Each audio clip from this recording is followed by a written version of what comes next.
Oh, hamstring. Up. Sniper, take the other picture. Yeah, I mean, that's how you can formulate opinions without having true facts. I'm telling you, think about it logically for just a second. Dear Reds fans. Welcome back to the Zebra Zillionaires. It was a tough one yesterday. Live from Chatterbox Sports Studios, it's Off the Bench with Tom Brenneman. Well, good morning, and a pleasant good Wednesday morning. They call it Hump Day for a reason. But no football this weekend. No football. I think America gets really bummed out when this weekend comes around. I mean, this weekend, you know, you still have one game left, the Super Bowl. But, man, then after that, I think you look at the numbers of the television ratings this year, 55, 60 million plus watching those championship games on Fox and CBS, and all the ratings increase we've seen this year.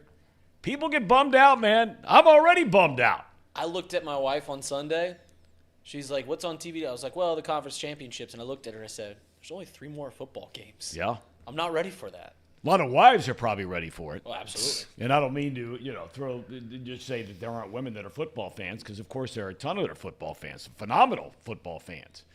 But if you want to get something done around the house, maybe this would be a good time. Yeah, right before the Super Bowl, before everyone has their big parties and whatnot. No football on this weekend. It's probably a good time. Tom, are we going to cover the UFL? Because football's not technically over.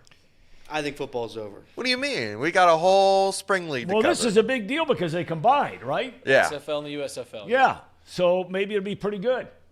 Who knows? Maybe we could be the #1 UFL sports talk show in the whole nation. Yeah, but the question is, would anybody watch? Would it be hard to conquer? That's the goal.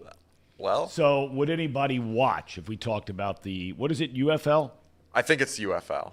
Yeah, it is the United Football League. Tom, what's their end goal? I don't they keep, for now 6-7 years, they've tried to pop up these spring leagues. Every single spring, a new spring league. It's the USFL. It folded. 2 years later, we're starting up the USFL again. Folds. 2 years later, now it's the UFL. What's their end goal here? Well, I mean, number one, they're getting TV contracts. So that means they're getting some money. It may not be a lot of money. I mean, I think some of those places are in some cities where they don't have the NFL. And all of a sudden, people can come in there, and it's something to do in the spring, right? Sure. Maybe they have a minor league baseball team, or maybe a major league baseball team. They do in some of these cities. And for the guys, it keeps their dreams alive. You know, their college careers are over. I mean, to me, it's basically minor league baseball on steroids. And when I say steroids, they're getting a national television contract. Nobody's paying a lot of money to watch minor league baseball games on television. So, right? 100%. And I mean, I'd be curious to know how many guys played in the XFL or whatever it was the last couple of years that have wound up on NFL rosters. Did you see? I got to pull up the coaches, but out of the 8 UFL teams, 4 of the teams are in cities that already have NFL teams. All right, so there's football fans. Right. I think they tried to get big-time coaches. Yep. For all of these teams. I'm trying to pull up the 8 coaches. They had Bob Stoops on one of them last year. Bob Stoops is going to be a coach this year. Wade Phillips. Yep. Skip Holtz. Yep. Yeah, a lot of recognizable names. And there is, I do believe, one guy from the XFL, the MVP, Turpin. He actually plays for the Cowboys. He's their gadget guy, and he's involved in their offense. So I don't know if there's a ton. AJ McCarron made it to a Bengals roster, so there's some level of success. I don't know if it's enough, but there is some success there.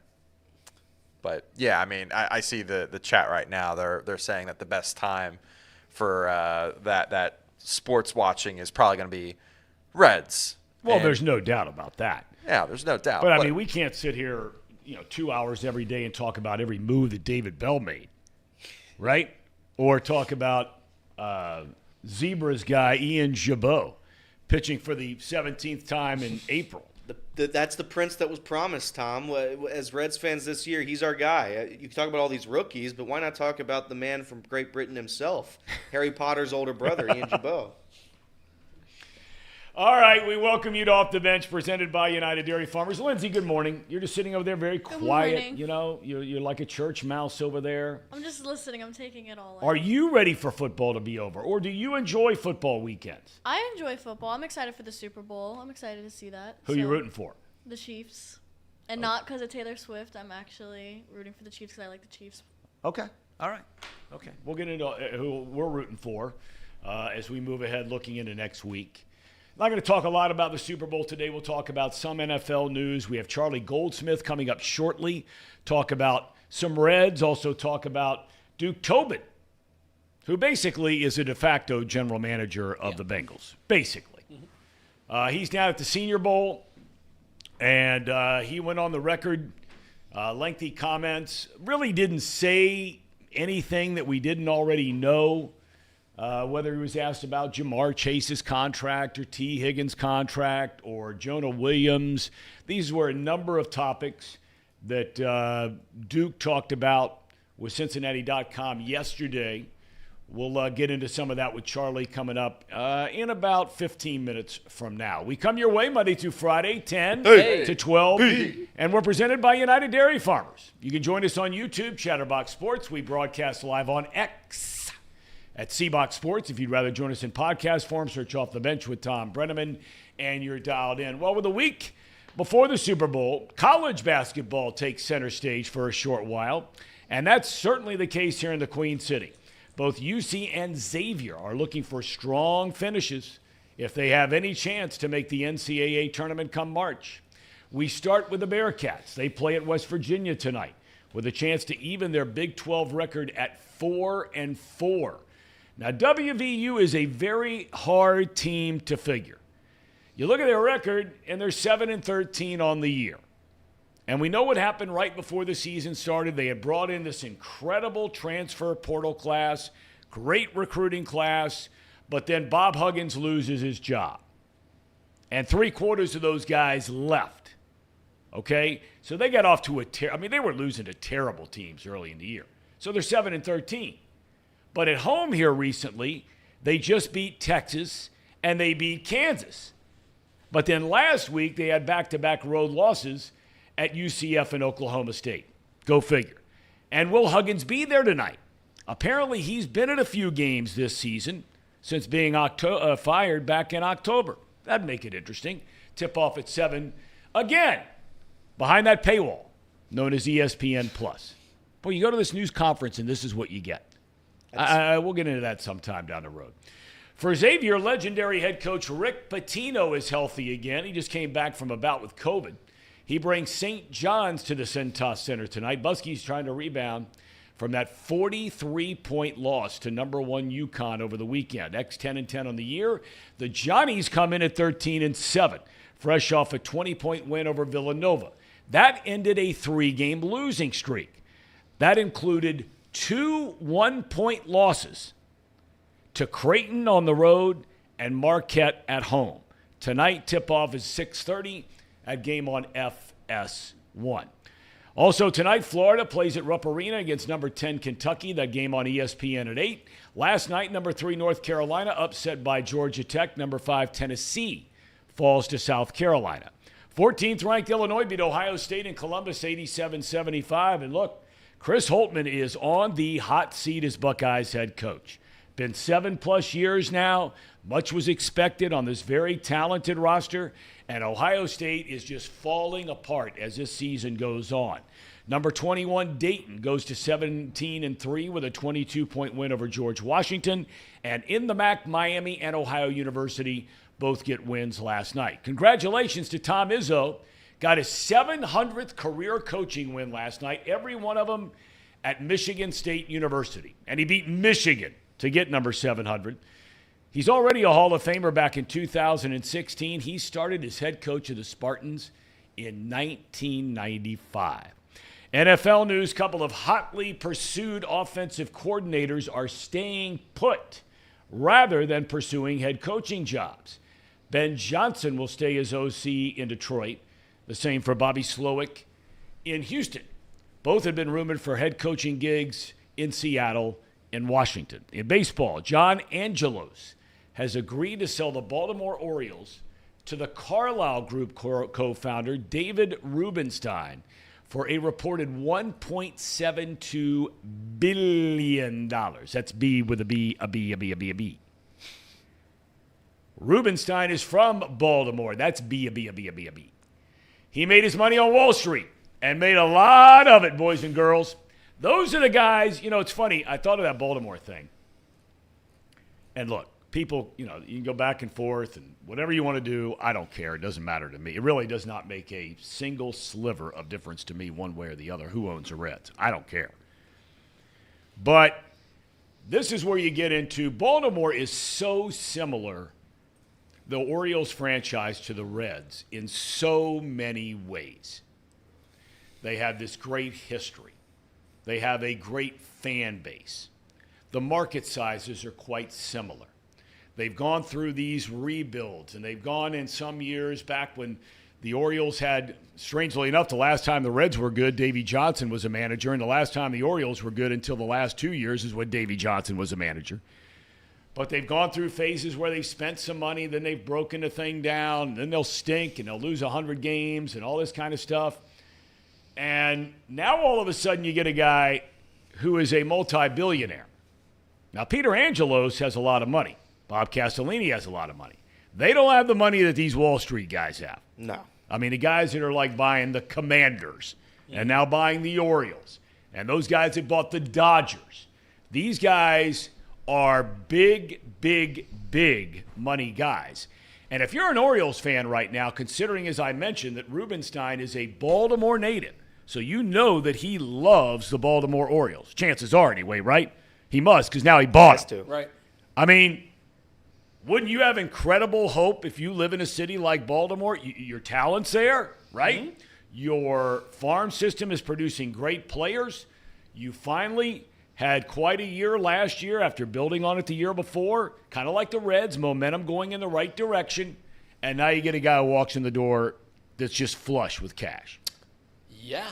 I'm surprised that the Orioles made ownership change because they won 100 games. Yep. They are going to be, for the near future, going to be competing in that division, which has been long the best division in baseball.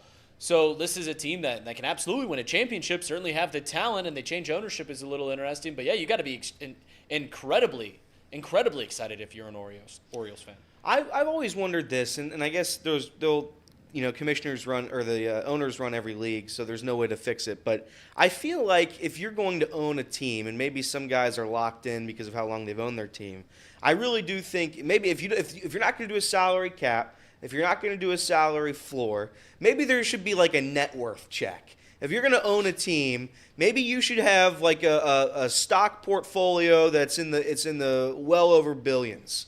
Because with respect to the Castellinis, they're not even close. They're not even close to the top of the pile when it comes to richest owners, and that's whatever. It is what it is, and that's why there's such an issue in baseball, a disparity amongst the Dodgers and then the guys like the Reds. But I credit the Steve Cohens of the world, the super fans, if you will, that go out with their billions and billions and billions and show that they care and they try their best. Now, it didn't work for Cohen. You look at the Mets last year; they were a disaster. But I do think the thought is what counts there. And if you are a 100 billionaire, I don't know what that guy is. Definitely not a 100 billionaire, but he's got a good amount of money. If you're that guy and you care about your team, go buy it. Go buy the team. I do think that's cool. Well, the thing is though, it is that when these these billionaire guys buy the team, you really don't know every time what exactly it is you're going to get. I mean, when Daniel Snyder bought the Redskins, it's hard to believe that's what they used to call them when he bought them. Now the Commanders. Everybody thought that this was going to be kind of like the same thing, with now this guy buying the Commanders. Because Snyder was a billionaire when he bought the team, and he bought it from a guy, Jack Kent Cooke, who's a lot like, say, Bob Castellini, right? Yeah. A lot of money, but not Daniel Snyder money, okay? And a beloved figure was Jack Kent Cooke. I mean, they had waiting lists for decades to get into Redskins games.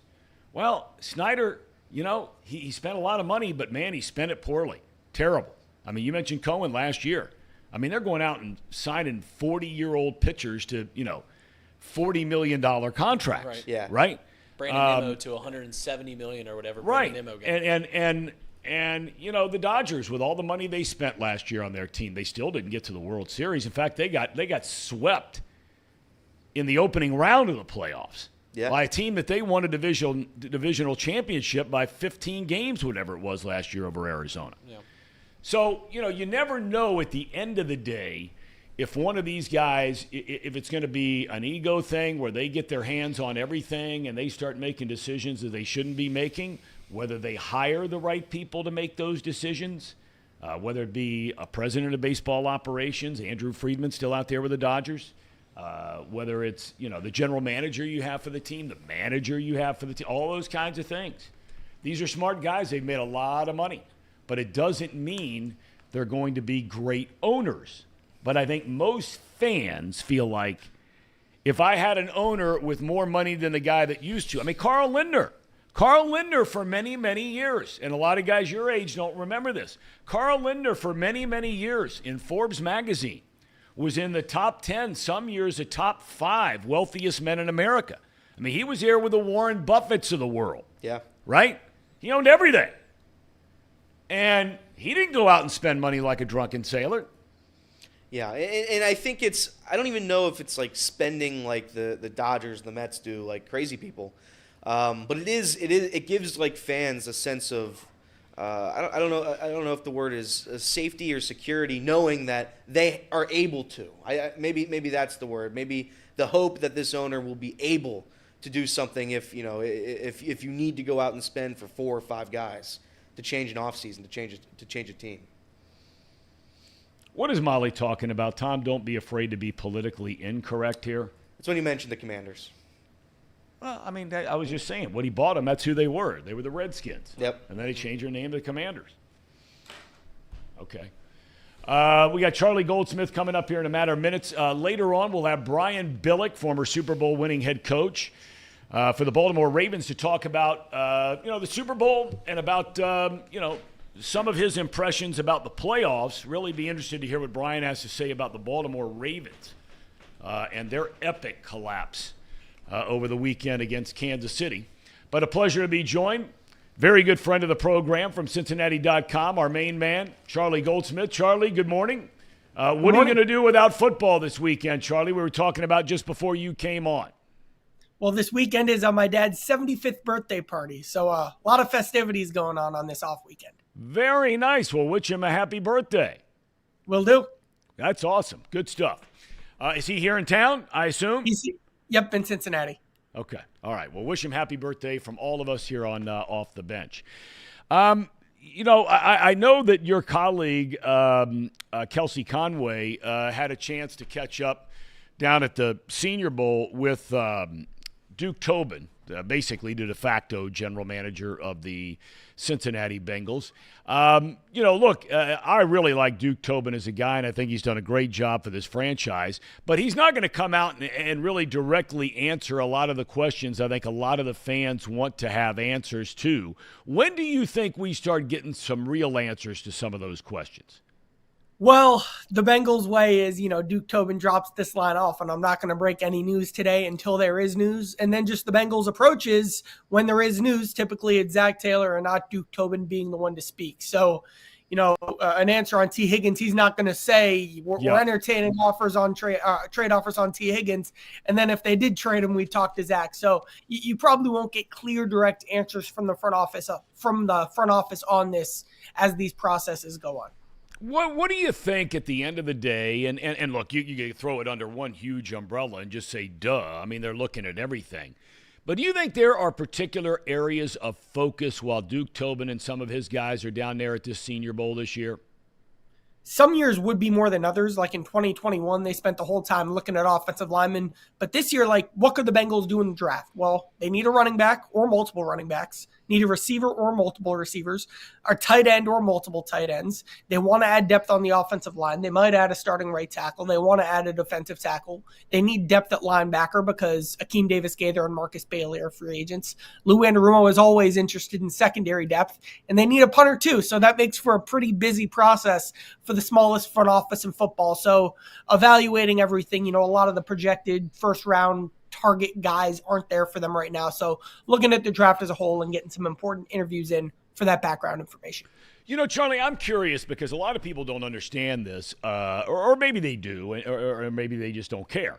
But, you just made reference to it. It's a very small football operations franchise, and they lean hard, and I mean hard, as you well know, on their position coaches to be a big part of the talent evaluation. So here you are, you're playing through a season, you're trying to get your guys ready for the next opponent, whatever room you're in, offensive line coach, defensive line coach, blah, blah, blah. But you also at the same time are being asked to start evaluating players and watching film of college players and then going down to the Senior Bowl, putting together a list, 1 through whatever, of offensive linemen, tackles, guards, center, etc. At the end of the day, how much of a hindrance, if it's a hindrance at all, do you think it is on this franchise to have that kind of workload on a coaching staff rather than maybe hiring other guys as scouts? Do you think at the end of the day, the Bengals are at a disadvantage by playing according to those rules? Well, they haven't drafted well enough over the last 2 or 3 seasons. Look at the 2021 class, except for Jamar and McPherson, hasn't panned out well enough. You have some nice potential in the 2022 class. Cam Taylor-Britt's fantastic. Dax Hill has the potential to be, but the depth in that class hasn't been what they expected. And then last year's draft class, a bunch of depth guys, but no one really ran through with the starting role last year. The book's still kind of out on that group. You can make the case that because of how they've won, the process is going well enough. I'm going to take that question in an interesting direction, though. What are they losing when they lose Brian Callahan? Brian Callahan, one of his hidden strengths is he really understands offensive line play. He really understands evaluating, a lot of experience evaluating wide receivers and tackles. I bet those are 2 of the most likely positions they'd look to address with their early round picks. What is Dan Pitcher's role and experience level in evaluating offensive tackles and wide receivers? Now, he does have a scouting background, and he does have an analytics background as well, so that does help. But what does his voice look like in this process compared to, Brian Callahan would be a top of the billing guy that the Bengals would be empowering from a voice perspective in these processes previously? What does that look like for Dan Pitcher this year? That's a great question. And then you get into the whole thing about, you talked about their drafts and evaluating. And then, during the season, we hear so much about about Frank Pollock. And, is he a good coach? Is he not a good coach? Well, the guy's got a track record. But I wonder if his track record also includes evaluating talent. Because let's be honest about it. They've been in position the last number of years to select some offensive linemen that generally picked in the slots where they've picked their guys, the Carmens, the Smiths, et cetera, that they've turned out to be good players, and that has not been the case here. So Frank Pollock is a fascinating figure to me. One, because they hired him to do the wide zone run stuff, and then they kind of took the offense in a completely different direction and are having him work in areas from a run game perspective that haven't been his strengths. I think his biggest asset is that he's a recruiting asset. I know Lyle Collins didn't work out, but he wanted to play for Frank. Orlando Brown Jr. wanted to play for Frank, and those were part of the reasons that they had confidence coming in the door in Cincinnati. Frank was one of the guys who had a big voice in I like Ted Karras, I like Alex Kappa, etc. The 2021 draft, Carmen and Smith both look like misses. I tend to give guys a pass in their first year in these roles from a draft perspective, just I give Zach Taylor a pass for drafting Ryan Finley. It was his first year. They didn't quite know what they were looking for.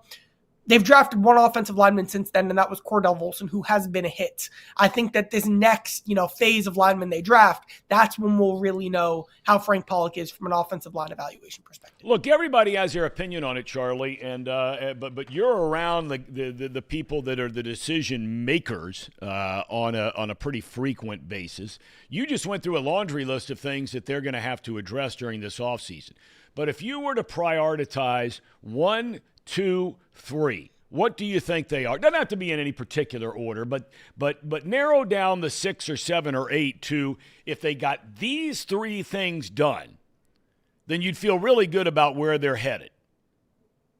I'll start here, like Reds, Bengals, any sport. I always start with give me the best players. And the best player that the Bengals could possibly add or keep in the mix or whatever you want to say is T. Higgins. I would be very much aggressively looking towards building around Higgins, whether that's through the tag on the short term or, ideally you get a deal done, but that hasn't sounded like it's been picking up steam. Next, protect Joe Burrow. We've been talking about it for 4 years. I've made this joke before. You and I have a better chance of starting week 1 at right tackle than any other offensive lineman currently on the roster. You need to find that solution. I like the idea of a bridge veteran and then a first or a second round pick to groom for the future. And then, we've spent a lot of time talking about the secondary and their struggles. But then when you look at the playoffs, the big takeaway that I have is if you really want to get stops, you just need guys up front who are going to blow it up.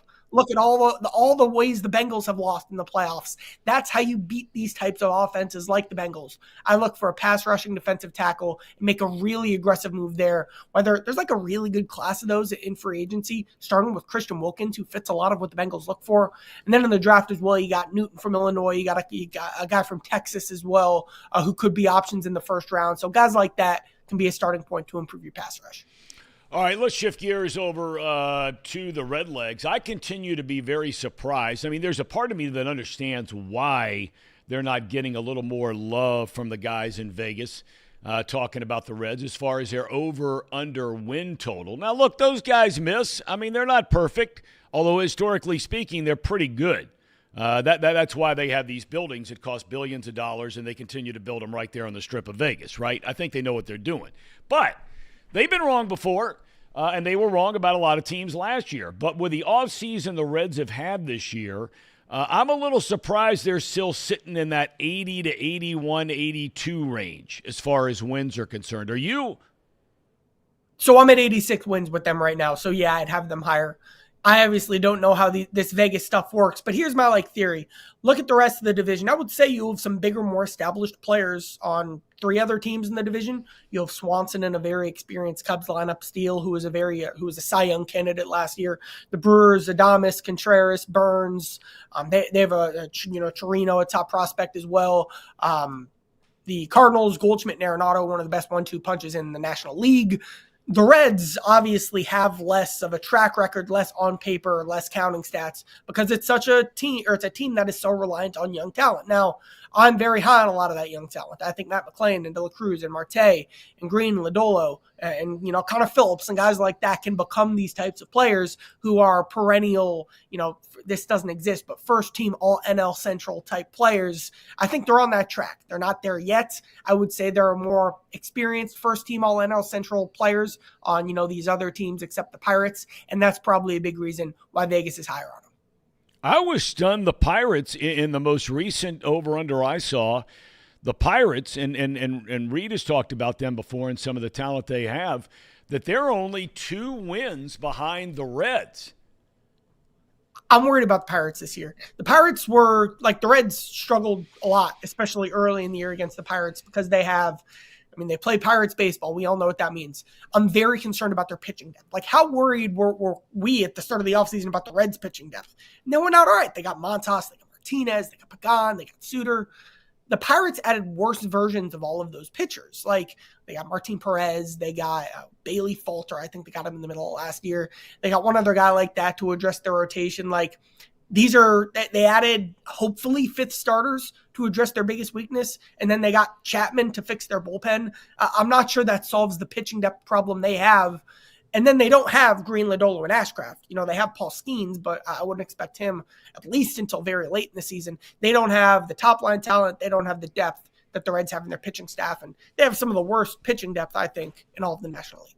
All right, boys, bounce around. Zebra, we'll start with you. Anything for our good friend Charlie Goldsmith? I just have one. I was going to say, Charlie, if you have to pick one of the rookies this year, one of the rookies on the Reds, that is, to either replicate or exceed what they did last season, who would you pick? I think Matt McClain's really good. Like, I'm picking McClain to be an all-star this year. Like, I remember talking to a Reds coach, and we're breaking down his game. It's like, wait, he's just, like, good at everything right now, and pitchers fear him and pick around him. Just such a polished player who, even, like, when he was in high A playing in big league spring training games, just looked ready. I think he's that type of consistent guy who will continue to build on that. I agree. Reed?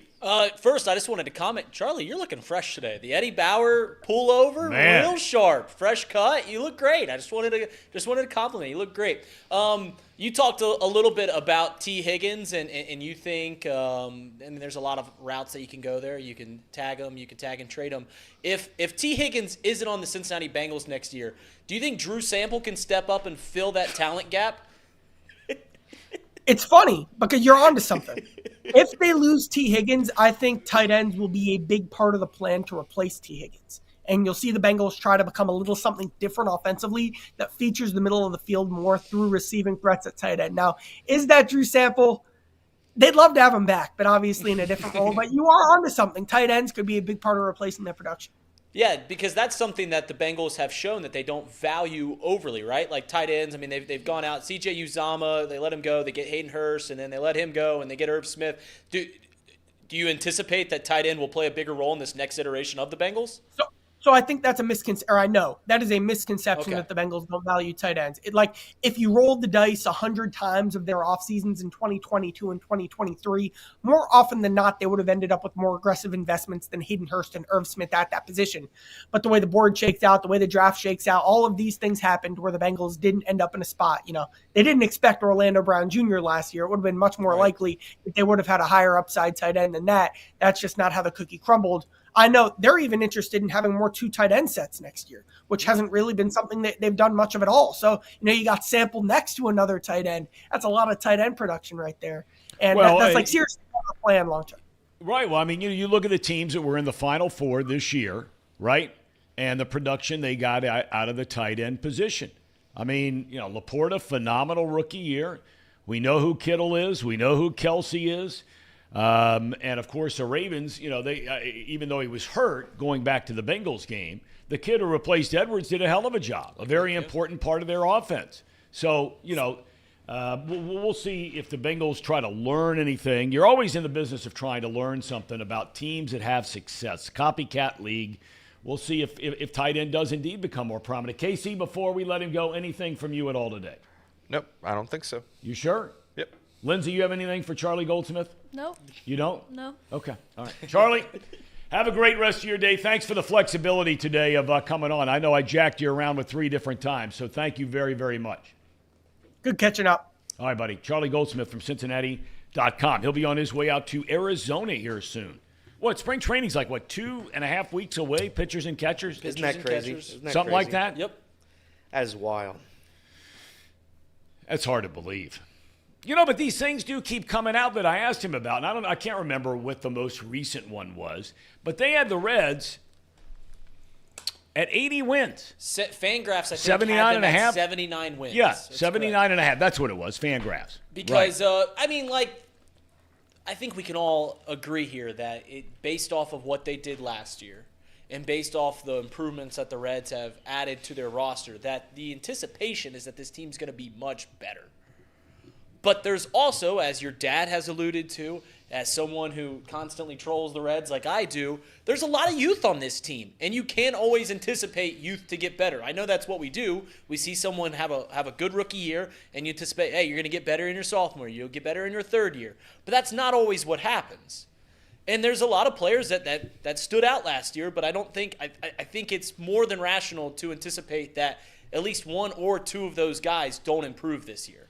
I think the sophomore slump is a very real thing, and I think you could see that this season for the Reds. I don't think it'll happen, but I think it's certainly on the table. You can't rule it out. And I think there is probably a lot of people out there that are going to overhype this Reds team, like I am going to probably do, at least to start the season. You after you watch what happened last year, it's hard to not be, to quote Moneyball, romantic about baseball, about this Reds team, because they've given us excitement for the first time in what seems like forever. Mm-hmm. Even the 2020 team, it was kind of wishy-washy. A, because the season was 50 games or something, and then B, because that team was pretty bad for every game up until the last 2 weeks of the season when I think they played the Pirates 10 times. So I don't know. I'm mixed on this team. I think the Reds are going to be at least competitive every single game, every single night. This is not going to be like the 2017 Reds when Scott Schebler is our best player. This is a different era of Reds baseball, and I'm excited to see it. 82 wins at this point. I've said it yesterday, Tom, but I already bet the over. I think 82 is drastically too low. The issue, and this is me being completely serious. The biggest issue for the Reds is the division. They have to win more divisional games. They have to. They get killed against the Brewers every single time. They don't score runs. The Cardinals, I think they were okay against. I think that was their best team, or maybe the Cubs were. I think the Cubs were.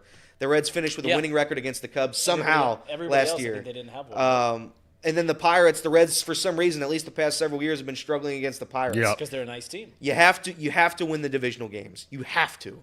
Or else you are much like the Bengals this year. You win 2 divisional games, and it's a lot different heading into the Browns' last game of the year. So it's about the division for me. It's about the division, and if the Pirates are going to be competitive, the Cardinals, Brewers, Cubs are going to be competitive, Reds might see some regression. It's funny how quickly things have, like the opinion of Reds fans' opinions of the Pirates have changed. Because I remember just like 3 weeks ago, me and Nick Kirby were saying, like, guys, this Pirates team, they've got talent. Like, they've got a young crop of talent. Now, they could still pirate it, right? They still could come out and win 65 games, and I don't think that would surprise anybody. But as I've said from the get-go when talking about the Pittsburgh Pirates, they won 75, 76 games last year without their best player, without a good pitching staff.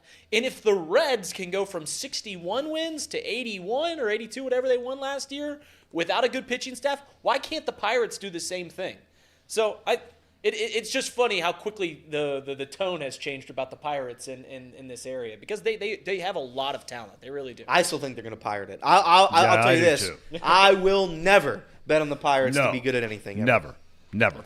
And if Clint Hurdle was still there, he'd still try to throw baseballs at all of our players' heads. The Reds were right in the mix of all that, too. I don't know. I don't think so, They Tom. were right in the mix. I was at all those games. You were watching all those games. I mean, both teams, every time McCutchen came to the plate, Chapman buzzed him up around the nose, like clockwork. Yeah. I mean, it was nasty on both sides. But I'm specifically talking about that Derek Dietrich era. You remember when he started pimping those home runs like that?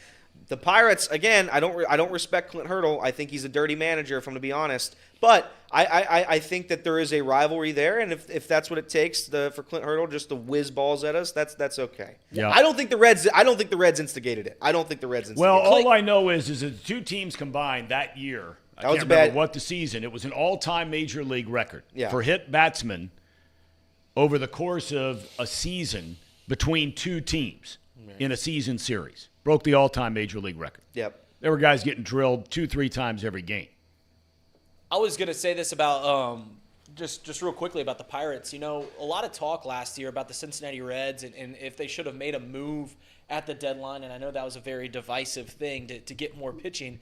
And I don't know if this team was ever brought up, the Pittsburgh Pirates from like 2018, but this I just remember this a few years ago, but the Pittsburgh Pirates in 2018 won 83 games. In the end of July, they were almost in the exact same spot as the Cincinnati Reds were this past year, right? They were, near the top of the NL Central. They were fighting for a wild card spot, and they had really bad pitching. And they go out, all right, let's go make a move to shore up our pitching staff. And what did they do? They went out and got a nice veteran starter in Chris Archer. And it was like if there was ever a sign that the Reds shouldn't have made a move last year, it was what happened in that trade, because they get Chris Archer, and they traded away Austin Meadows and Tyler Glasnow to the Tampa Bay Rays, who turned out both to be all-stars, multiple-time all-stars. So just a caveat, dating back to what the Reds did this past year in a warning sign that maybe they made the right decision. Maybe, but I still don't think if you go out and you try to make a move and it doesn't work, I don't blame the franchise. I don't blame the organization. I don't blame the general manager for going out there and trying, right? I think, like Mike Moustakas, for example. Mike Moustakas was coming off a career year. He had like 40 doubles, 30 home runs in Milwaukee. We get him, we sign him, we overpay for him. That's a move I was excited about. I like the move because A, they were trying to win games, and B, they were signing a player that should have been good. Unfortunately, it looked like he gained a lot of weight. He wasn't. It wasn't. I'm serious. He wasn't healthy, and it didn't work out. And I feel like that move kind of scared the front office from making a similar move. Now we're past that. We've moved on from it. They spent a ton of money this year, and they're going to be ready for opening day. Yeah. Exciting, at least. The team will be exciting on opening day for the first time in quite some time. By the way, it was pointed out in the chat, I guess every time I talk about the Ravens tight end, I call him Mark Edwards instead of Mark Andrews. Does anybody remember Mark Edwards around here? He was one of the great stories in Cincinnati high school sports history. No, That's why I always slip up on it. I'm older than he is, but he was a kid, went to Norwood High School, becomes a starting running back at Notre Dame for 3 years, has 3 or 4 of the greatest moments in the history of Notre Dame football. When they beat, I think, number 4, number 5, USC, he was carried off the field. The only other player that had been carried off the field in the history of Notre Dame was Rudy Rudiger. And Mark Edwards became the second. He went on the NFL, a second-round pick, played for the Browns, played for 4 or 5 other teams. He played in about 9 years, 10 years in the NFL. Became if I'm not mistaken, there was an incredible documentary on him about his whole journey going from Norwood to Notre Dame to the NFL. But I always slip up and call Mark Andrews Mark Edwards. He was Mr. Football in Ohio. Oh, he was an unbelievable player. Well, I think the city of Cincinnati. Second-round draft pick. The city of Cincinnati went 30 years without having a quote-unquote Mr. Football. And I think it was from Mark Edwards until maybe Evan Prater. I think it might have been Evan Prater. Yeah, he would have been. Yep. Yeah, it would have been Evan Prater. Yeah, so long stretch there. Yeah. Mr. Football. Yeah, he was a 55th overall pick in 1997 by the 49ers. Was there, went to the Browns, went to the Patriots, where he won a Super Bowl, by the way. Jaguars. Well, if he played for the Patriots in the last 20 years, he probably. Yeah, there's a good chance he won a Super Bowl. Yeah, hard to believe. He's almost 50. What about that? 50 years old. Good for him. He might even be watching today, for all we know. I don't know. Casey? Yes, sir. You seem a little down and out today. I got to tell you, before we get to some other of these topics, you just seem a little down and out. Is something going on? You shaved your beard, or you why am I drawing a blank from the Bible when he cut his hair? That was Samson. Yeah. Samson. I mean, is that you? No, that's not me. I'm just tired. I had a late night last night. You did? What were you doing? You out and about? Just got dog problems right now. And I'm sorry to hear that. I hope boy or girl dog? Girl. Is she okay? Yeah, she's fine. She's just a baby. Okay. Going to the bathroom in the house, all that kind of stuff? No, she's a 9-year-old. Boiler problems? She's a 9-year-old dog. 9 years old. She's not spayed. And we just bought new furniture, new carpet and whatnot, and the diapers that we bought for her are too big. And so we had to move her into a different room where she wouldn't, And any little change in her routine causes her to howl and carry on all night. So that's what she did all night. Well, why don't you get her fixed? Well, it's too late to get her fixed now, Tom. She's 9 years old. Well, and she's still having some issues. I mean, right? Clearly. Well, my wife tried to put a diaper on me to keep me out of certain rooms in the house because I'm getting a little older. But, I mean, you might want to examine that. A diaper? Yeah. A diaper? Yeah, a dog diaper, yeah. Do you have do you have a door that you open and the dog could go outside? Yeah. Right? Yes. What's wrong with that? You can't keep her out there. I didn't say you had to keep her out there. I didn't She's say not- you had to she's leave not her out spayed. there all night She's long. not spayed, Tom. She's not spayed. She has her period. Yeah, she's in heat. I get that. What I'm saying is that can you, when it comes to going to the bathroom, can you not let her outside to go to the bathroom? Yes, you can. Okay. She goes to the bathroom normally, Tom. It's just we don't want to. She's bleeding right now. I got you. Okay, I got you. Okay. Don't want to ruin the furniture. I mean, I'm a dog guy. I didn't know that still happened even after that long. Yeah, I mean, and apparently they only happen every 6 months. They last for about 2 to 3 weeks. So wow. And you you can't spade a female dog after a certain age. It's Certain it's age. very It's very very risky. But they don't go dangerous. through menopause, where Dog- they stop menstruating. Male dogs, you can get them neutered whenever. Well, yeah. But female dogs, you got to do it in the first year, and there you go. You never thought you were going to get this from off the bench, did you? No, Yeah, but the you know dog- what? I am a dog guy, as you know, Female through dog and through. menstruation? And I got no thoughts. I am really, but they call them heat cycles. That's right. Vaginal discharge or bleeding. Yeah. Okay. You get it all on this 2 show, to 4 Tom. weeks every 6 to 12 months. That's right. There you go. Yeah. I think that's really interesting. I never knew that. And nobody has had more dogs than I've had. Well, yeah, there are people who've had more dogs, but we've had them all through the years. But I guess they were all fixed by the time we got them from the pound.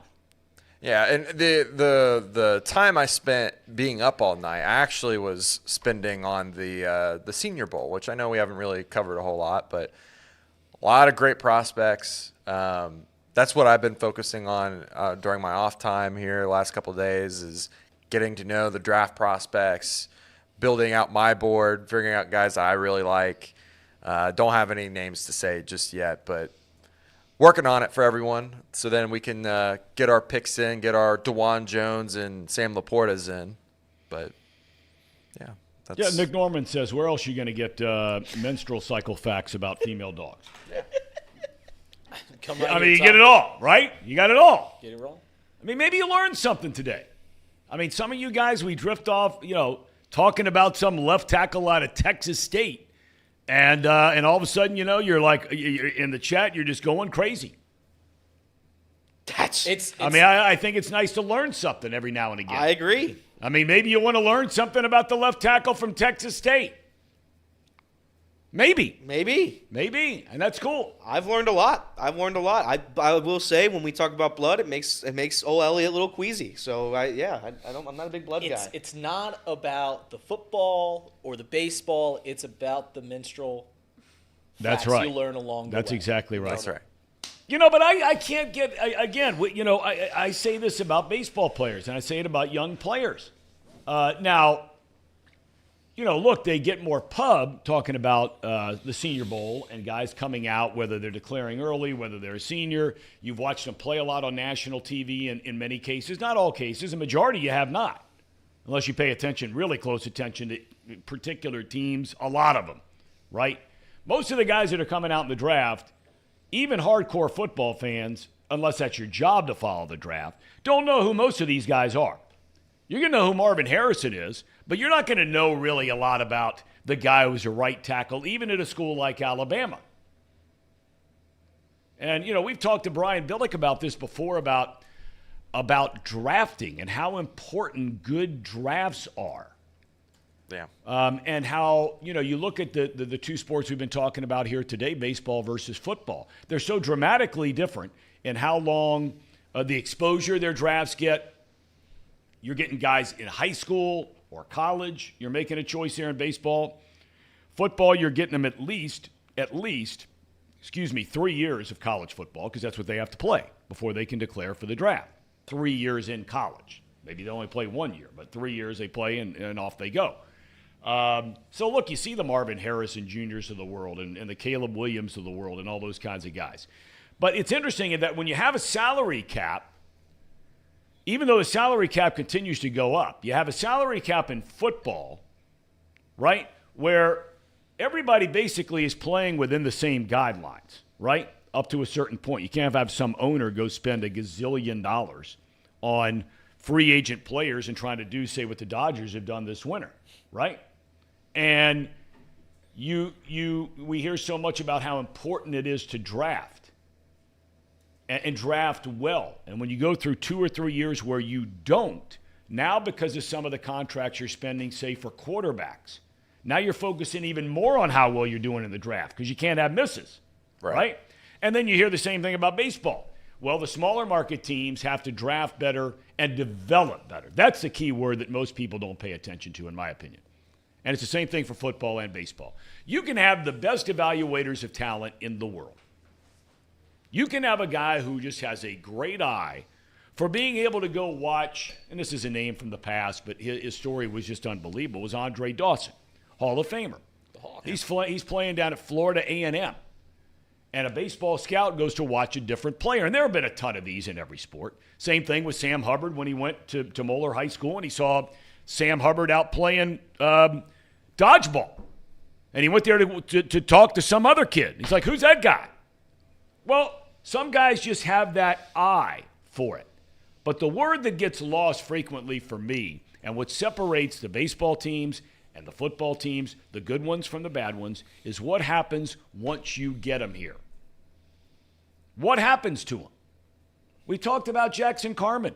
Local kid, everybody and his brother's rooting for this guy. But the more and more you hear, I don't know if football is really important to Jackson Carman. Now, they poke and prod, and they interview these guys when they get them to the combine, and that's coming up. Yet you still miss on the heart. We talk about the analytics, right?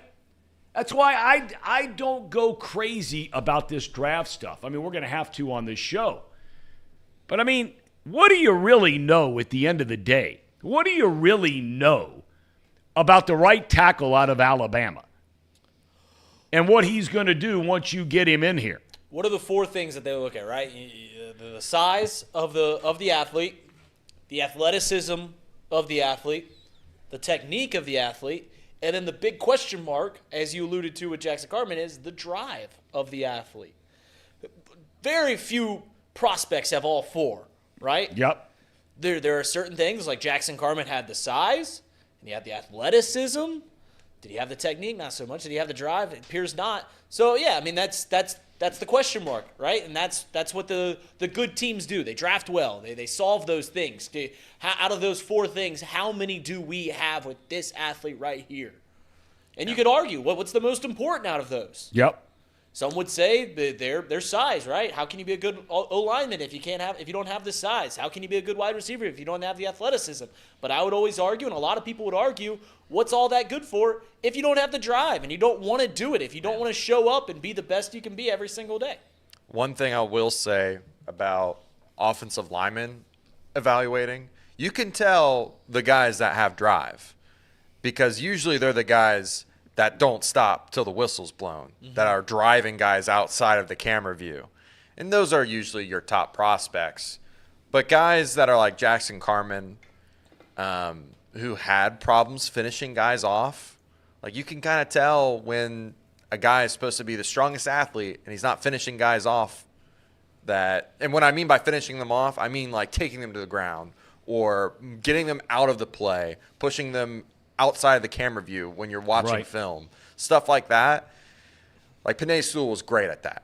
Right. There's a lot of guys in this draft. This is actually a loaded offensive line class so far from what I've seen, and I'll go into it deeper when we get to that point. Yeah. But you can tell with some of these guys who has drive just by watching film. Film doesn't lie. The film does not lie. Well, when you say that, Casey, and I don't disagree with you on that, but I mean, what was the year? I mean, it's probably now 8-10 years ago now, where the Bengals knew that they had Whitworth coming up, they had Andre Smith coming up, they had all these other guys coming up, and their first 2 picks in the draft are these 2 offensive linemen out of the Pac-12. One was from Oregon, if I'm not mistaken. The other was from Washington, right? And, I mean, these were like going to be the guys for the next 10 years. After Whitworth? Is that what you're saying? saying? Jake Fisher Yeah, and Fisher Cedric Ogbuehi. Exactly. Yeah. And, I mean, these 2 guys were stiffs. And, Literally. I mean, when you turn on the draft and Mel Kiper and these guys are showing video of them, they're finishing guys off. They're blowing guys up. They're dominating everybody. And then on the flip side, you go to your guy and my guy and Vach's guy, DeJuan Jones. I mean, you sit there and watch a film on that cat, yet everybody watches it who allegedly knows so much about it, and they're like, nope, not first round. Nope, not second round. Was he third or fourth? Well, they questioned his drive, but again, Yeah, that was it. They right? questioned his weight and whether or not what he would run the 40 in. I mean, there are a lot of things in this world to care about. If I'm looking for an offensive lineman, the last thing in the world that I'm worried about is what the son of a gun runs a 40-yard dash in. I don't care if he ever runs a 40-yard dash in practice. I don't care in a game, his entire life. much less how fast he runs the 40-yard dash. Well, yeah, I mean, there's some drills that are more important than others in terms of specific positions. I mean, you're going to want to know the 40 for receivers. Well, of course, I'm talking about offensive tackle. Yeah, for offensive tackle, you want those drills to be the strength-based, or you want them to be the ladder drills, things where they can evaluate the feet. How good is he with his feet positioning-wise? Because if you don't have good feet, you're going to trip over yourselves, things like that. Yeah, I mean, I understand what you're saying, Tom. It was a huge swing and miss on the league to not get DeJuan Jones. But you could tell in his film he was fantastic at 5 different things. And those 5 different things, he dominated guys. And I mean, dominated guys. One of my favorite things was the trap and snatch that he did, which is basically trapping a guy, pulling him down, belly flopping on top of the guy. Yeah. And he did that to an elite level. And it seems stupid, but it is a I would say a gamer mentality when you're able to do that to the best in any position in college football. And then to transfer that over to the NFL, and he's doing that to Nick Bosa, I mean, I thought it was pretty easy to see. All right, let me ask you this. When you talk about the wide receivers and their 40-yard dash times. Yeah. You're going to bring up John Ross. Well, you look over the last number of years. Some guy named Rondell Melendez, 4.2 in 99. Jerome Mathis, 4.2 in 05. Marquise Goodwin, who was a track star and a football player, in 13, 4.2. Henry Ruggs III, 4.2.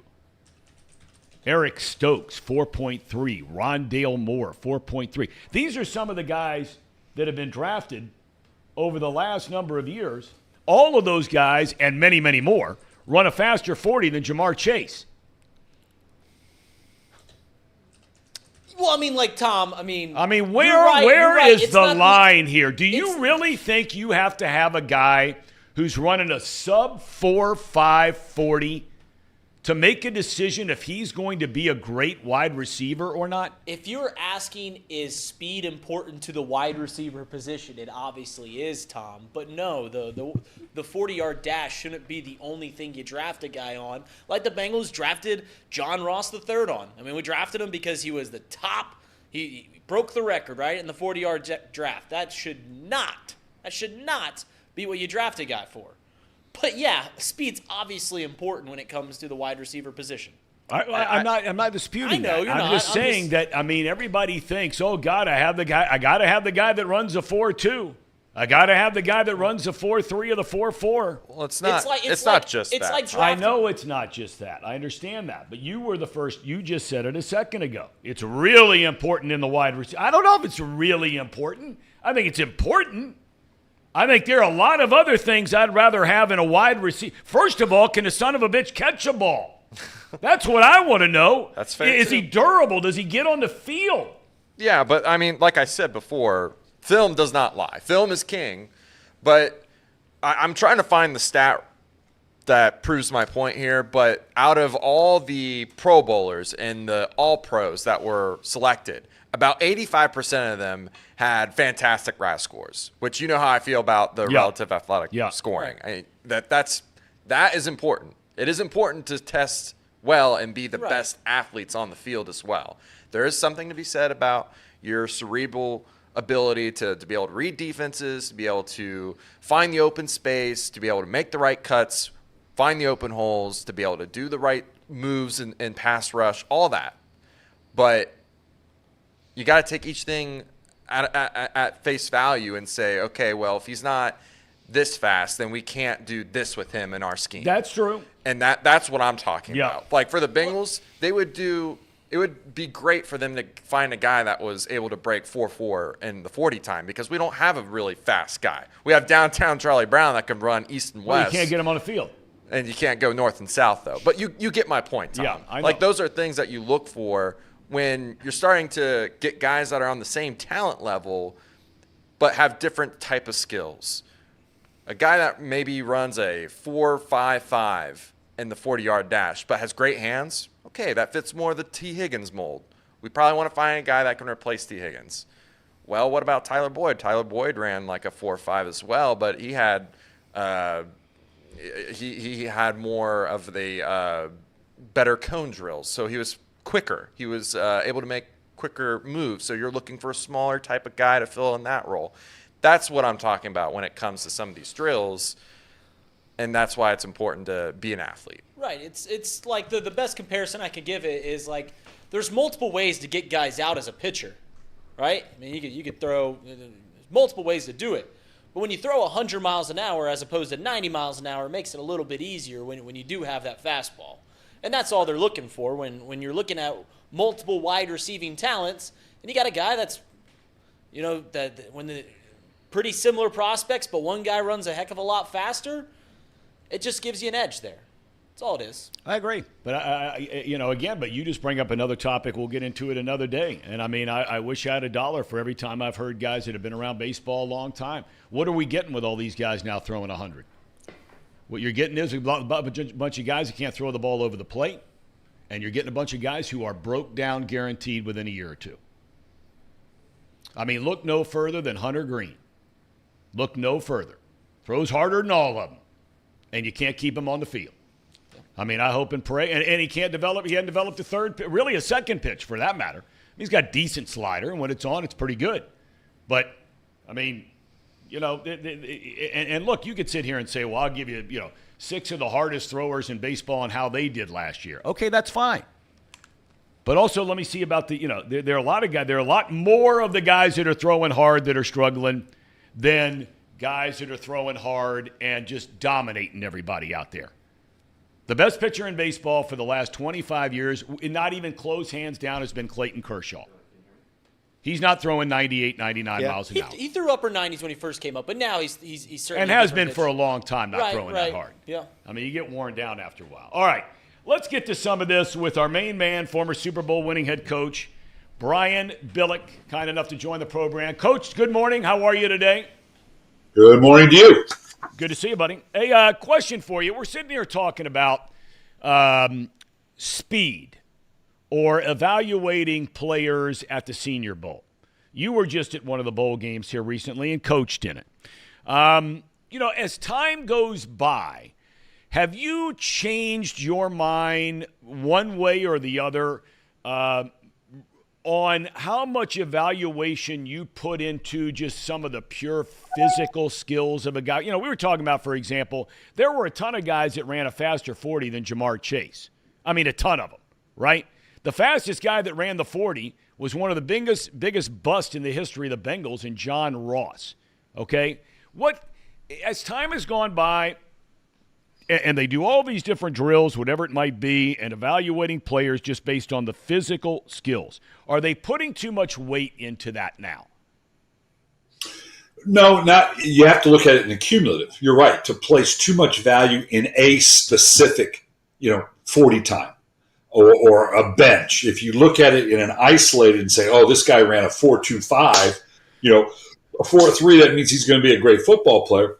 No, you look at it in the collective. What can he do with that speed? That's why I always liked hurdlers better than sprinters, because a hurdler is someone that has speed, but with leap and balance and all the things attendant to what you got to do if you say a wide receiver or a DB. I heard one DB coach say, I don't want a 4.3 guy at corner, because when he makes a mistake, he gets way out of position. Okay, so.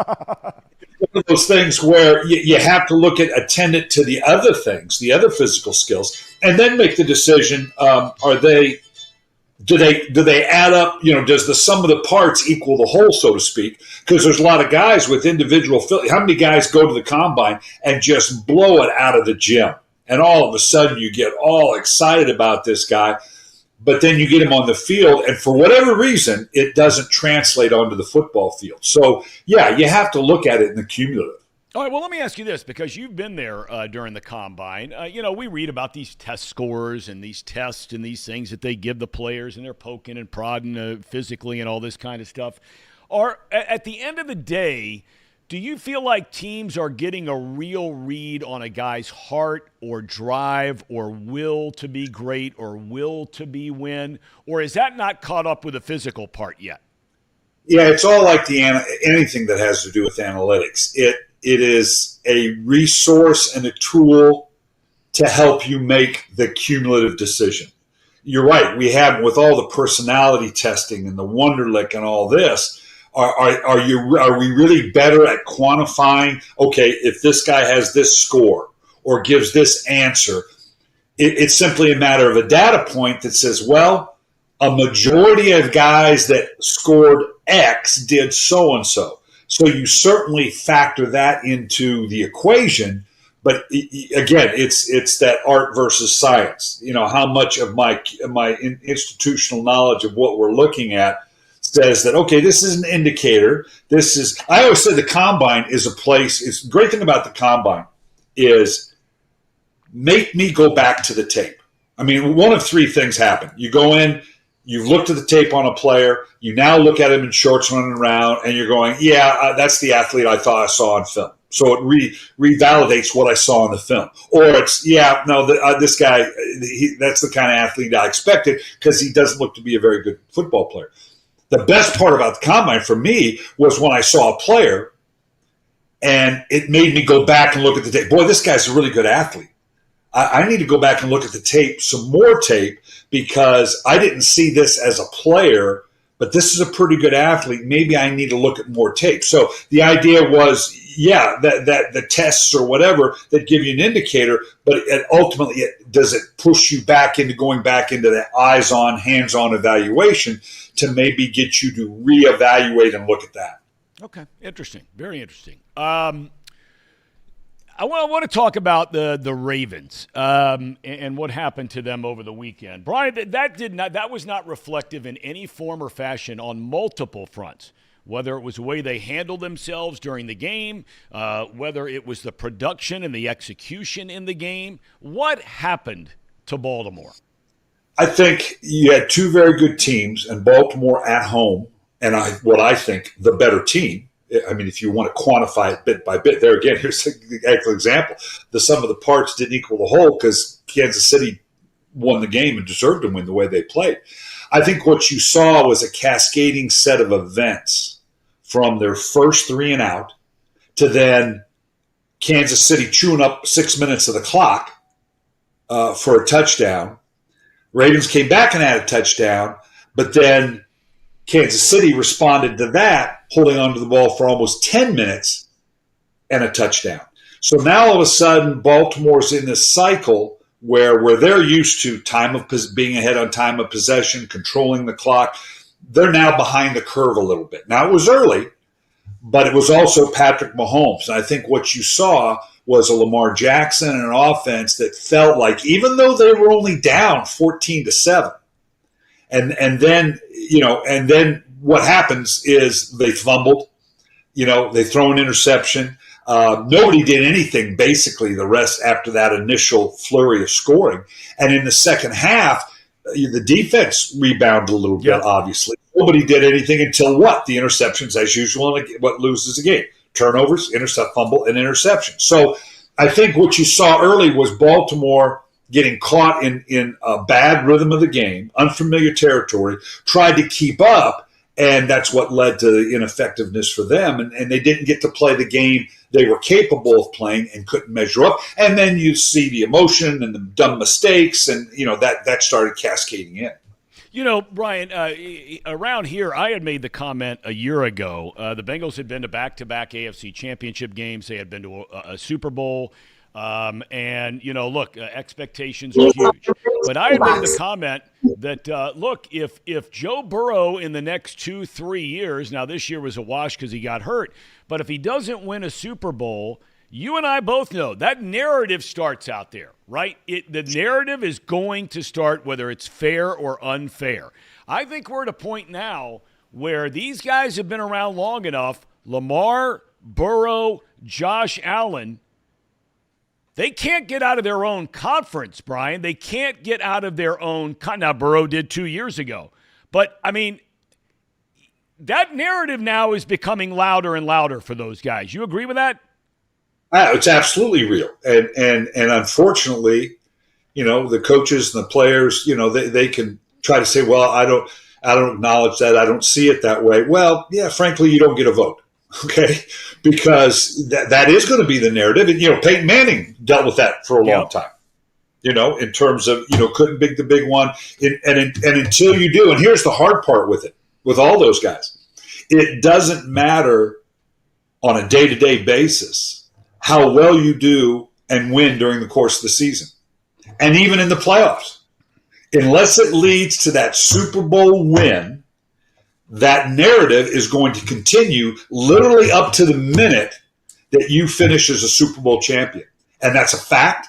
It's what you got to deal with. And there's a lot, and you're right. Is it probably not fair? No, because the hardest thing to do is to separate the play of a quarterback from what's going on around. So how much has to do with the team and the structure and defense? Like the other day with the Ravens, the defense was brilliant, but in the first quarter of the game, Kansas City went up and down the field, and that put them in a profile that they were unfamiliar with, uncomfortable with, and keep up. Now, that's not Lamar Jackson's fault, but at the end of the day, you still got to step up, and you still got to counter that, and they didn't. And until they do, Josh Allen's the same way.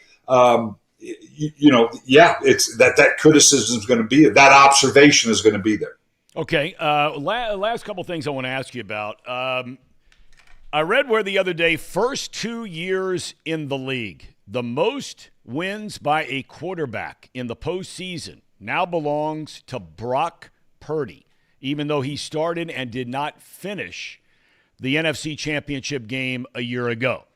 He's won more than Brady. He's won more than Burrow. He's won more than everybody ever in his first 2 years. Yet there are so many people out there that are just like, you know what, I'm not buying it. Whether it's, they're saying he's a system quarterback, he's a game manager, he is what, all these different things. He's got great players around him. He's got a great head coach and a play caller. All those things may be true. But is Brock Purdy getting too much credit, not enough credit? How do you see Brock Purdy?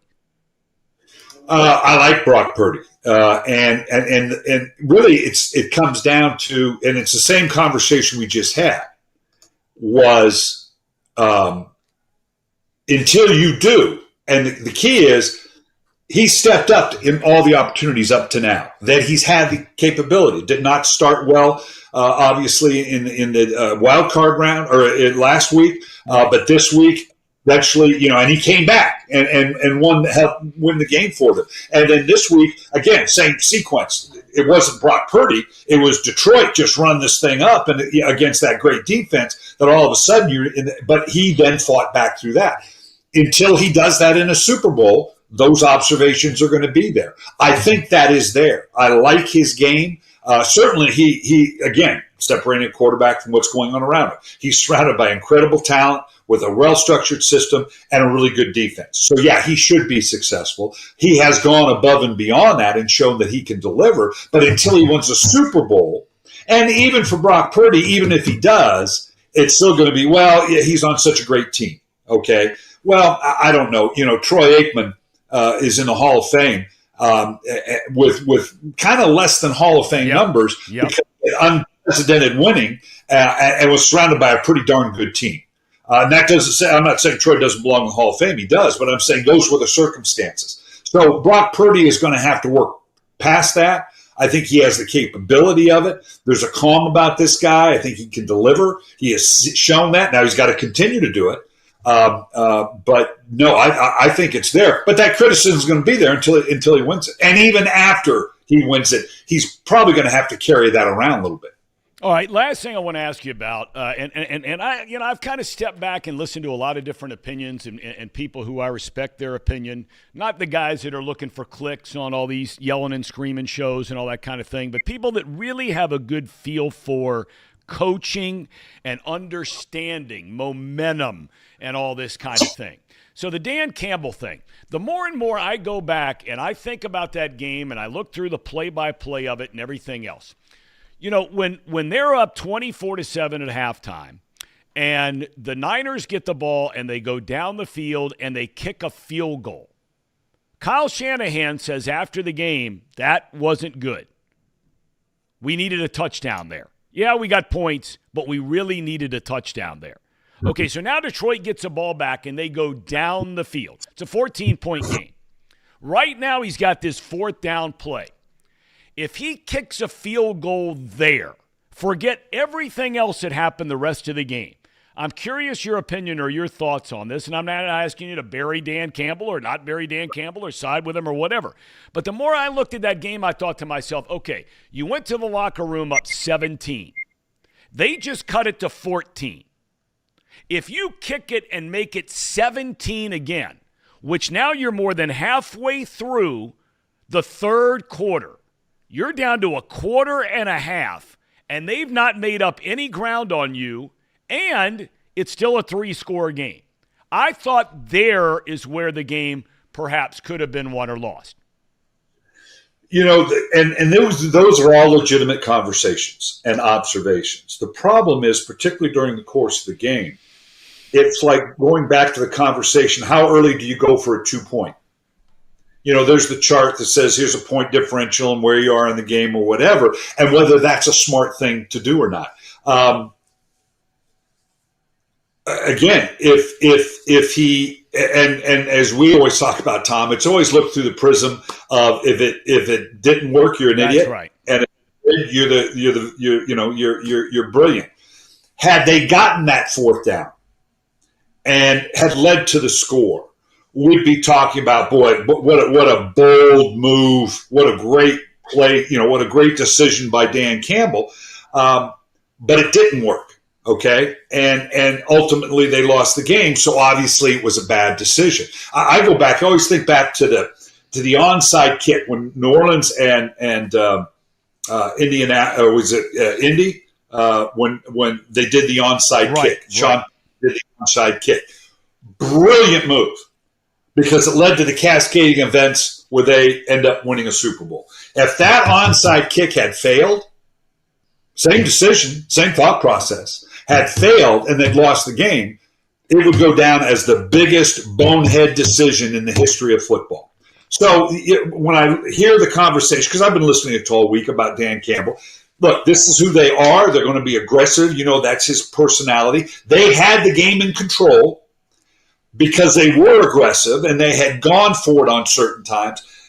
If he had gone for the field goal, or not gone for it on fourth down, been the smart thing, and San Francisco had continued to come back and rally and win the game, would be saying, well, okay, he lost his nerve. He didn't stay with who they were. He wasn't aggressive enough. He was sitting on the lead. So you can look at it in a number of different ways. It's what they do. The fact that it didn't work, unfortunate for them, because like everybody's kind of pulling for Detroit. But I think to criticize that he lost it in the big moment, that he cost them the game, I don't know that that's a fair criticism. Okay, fair enough. Brian, we thank you as always for your time, my friend. Have a great rest of your day.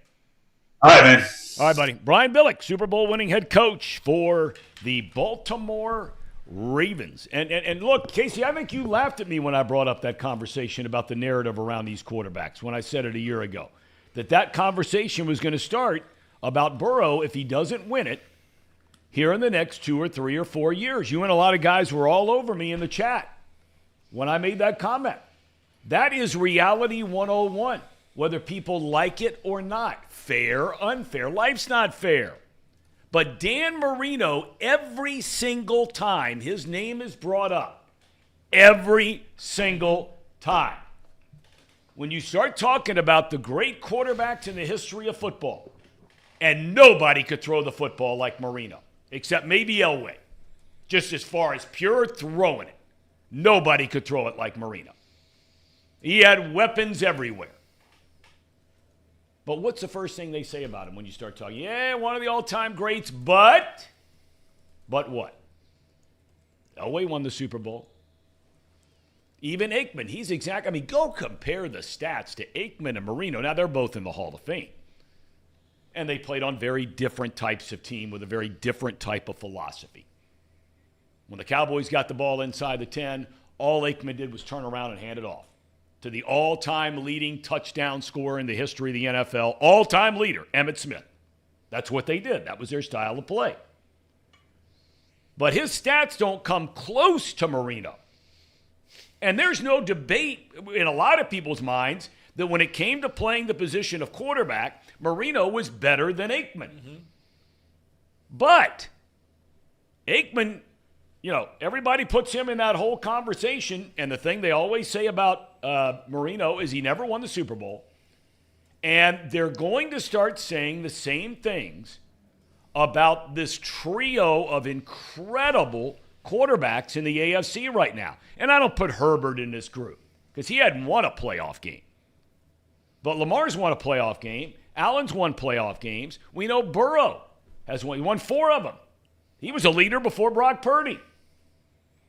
So, but until you win that big one, and the more time goes by, that's what's going to happen with Burrow and all of these guys. And I can't imagine, the one thing that stuck out to me right there that he said is, look, these guys are paid tens, hundreds of millions, close to $1 billion a year over the course of their career if you're these big-time quarterbacks. So nobody's feeling sorry about it for any of them. They're not feeling sorry for themselves. But, boy, I sat there. One thing that really stood out to me that Brian just said was, when that narrative starts, fair or unfair, when that starts, it is like it doesn't matter what you do in the regular season. I mean, good Lord, you're playing 17 weeks, and, man, your team wins 13 or 14 games, and you're the league MVP. And everybody's saying, yeah, give me. Look at Lamar. I mean, just look what has happened to this guy in the last 3 years. He wins an MVP. He gets hurt a couple of years in a row. Now that narrative starts. He can't stay healthy, right? He doesn't travel with his team to come watch him late in the season last year, that final regular season game, right? His teammates are kind of wondering what's going on here, right? Is he just doing it because of the contract, right? All of these things were said about Lamar Jackson, right? He comes back this year, leads his team to the best record in the NFL. They were the best team in the NFL. He's going to win his second MVP in his first 6 seasons in the league. But what's everybody talking about in Baltimore now? Can he win the big one? I think, and again, maybe Dan Marino played in 1 Super Bowl. Joe Burrow has already played in 1 Super Bowl. Joe Burrow. Dan Marino did in his second year, just like Joe, right? Yeah, I think that's correct. 1985. I'm not on the train of winning Super Bowls makes or breaks your legacy. I don't think that's true because it certainly can make your legacy. I don't think it can break it because there's so many other factors that determine you getting to that point. I think your team, A, the players around you has to be good, and B, the schedule and the teams that you play against on a consistent basis certainly can prevent you from getting there. Patrick Mahomes, and we've said it on this show many times, is pretty much cemented himself as the second greatest quarterback of all time. If he wins the Super Bowl, that's no question, and he's in year 6, year 7. If you look at Joe Burrow and he doesn't win a Super Bowl ever in his career, as long as the Bengals are relevant, as long as the Bengals are competing, I don't think it's a knock on Joe Burrow if he goes his entire career without winning one. I think the narrative will be there. Right, I think that's people, what Tom's saying. Yeah, I think people will always talk about it because that's what sports is, right? People diminish LeBron's legacy because he's 4 of 10 in championships or whatever he is. So I think the narrative certainly can be there. But if it's up to me and I'm the one determining who gets the narrative of not being able to get to a Super Bowl, winning Super Bowl, I don't think quarterbacks. I don't think it's the same thing as I don't think it's the same thing because if you look at the NBA again, there's 5 players in the court and the best player can carry you all the way. In the NFL, it's just vastly different. It's vastly different. Yeah. And I would say the one difference between the trio of guys that you mentioned, it was Josh Allen, Lamar Jackson, and Joe Burrow. The difference is the only one quarterback out of that group that actually could win a Super Bowl at this current moment that we can actually say has a chance is Joe Burrow because he's actually been to the Super Bowl. He's actually beaten Patrick Mahomes head-to-head multiple times. The other guys, not so much. Yep.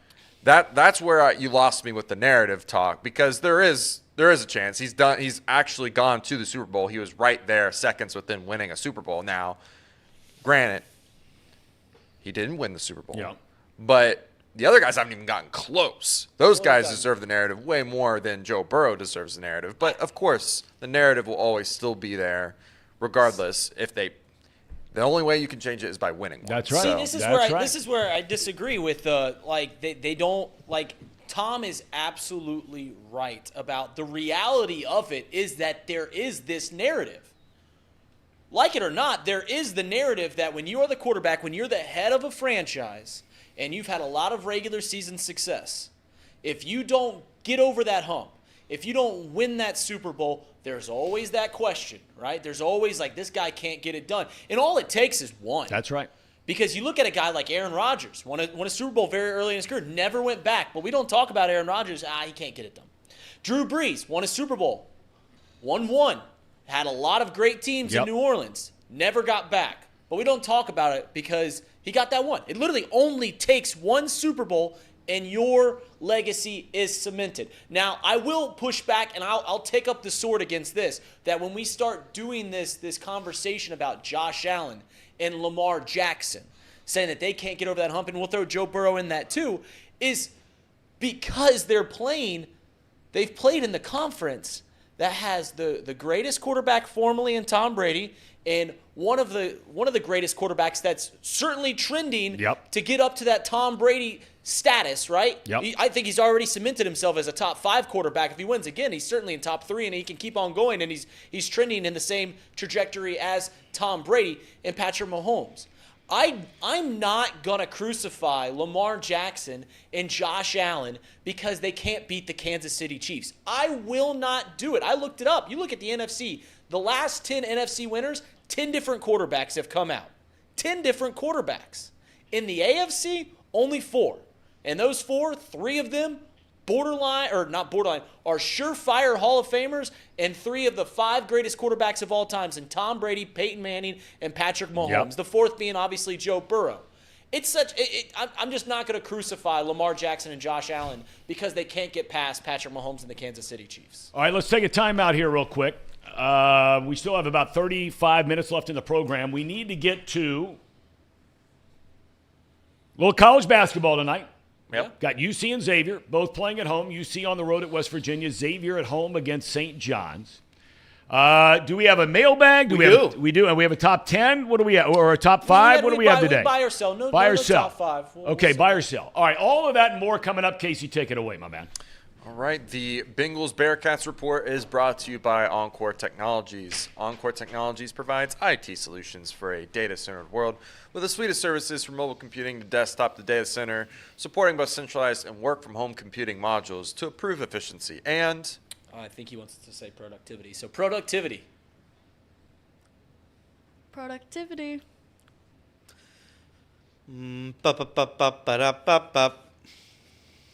Productivity. Yeah. Visit encore.tech. The path to innovation begins here. And let me tell you about this lovely bottle of water right here. Pahhni water, made right here in Hamilton, Ohio. Uses natural limestone filtration, unlike the artificial processing that other brands use. The result is a healthy alkaline water, and some say the best tasting water in the world. Visit Pahhni Water at PAHHNI water.com to see where you can buy this great tasting water. Get some coffee from UDF, swish it down with some Pahhni water. Swish it. Yep, swish it down and sweet. get your technology solutions from Encore. Nick Swisher. We have Box Lunch later today, hosted by Elliot. I saw his list of things we're going to talk about. It's going to be a great show. It's a great list. In order to watch that, you got to become a member. So we have a $10 membership. Gets you access to pretty much all of our live streams, membership live streams, and extra content. And then we have a Leader of Men category as well that gets you discounts and other things in the works moving forward. We have actually, we don't have. We need likes and subscribes from you guys in the chat. For those of you that are new watching, if you want to, please do. We would appreciate it. It helps us grow, helps us get into the algorithm. And, we really appreciate your help and support, guys. Yeah, bring the camera over. Yeah. Come. Hey, guys. Like Casey said, if you don't subscribe, go ahead and subscribe. There's a little bell. Looks like a bell. You hit that. Ding dong. You hit that. Ding dong. You get notifications when we are live, even though you know we were live every day 10 to 12. Ding dong. We also got some Chatterbox Red. They went live last night. They're trying to. I'm still trying to figure out who Jan Gomez is.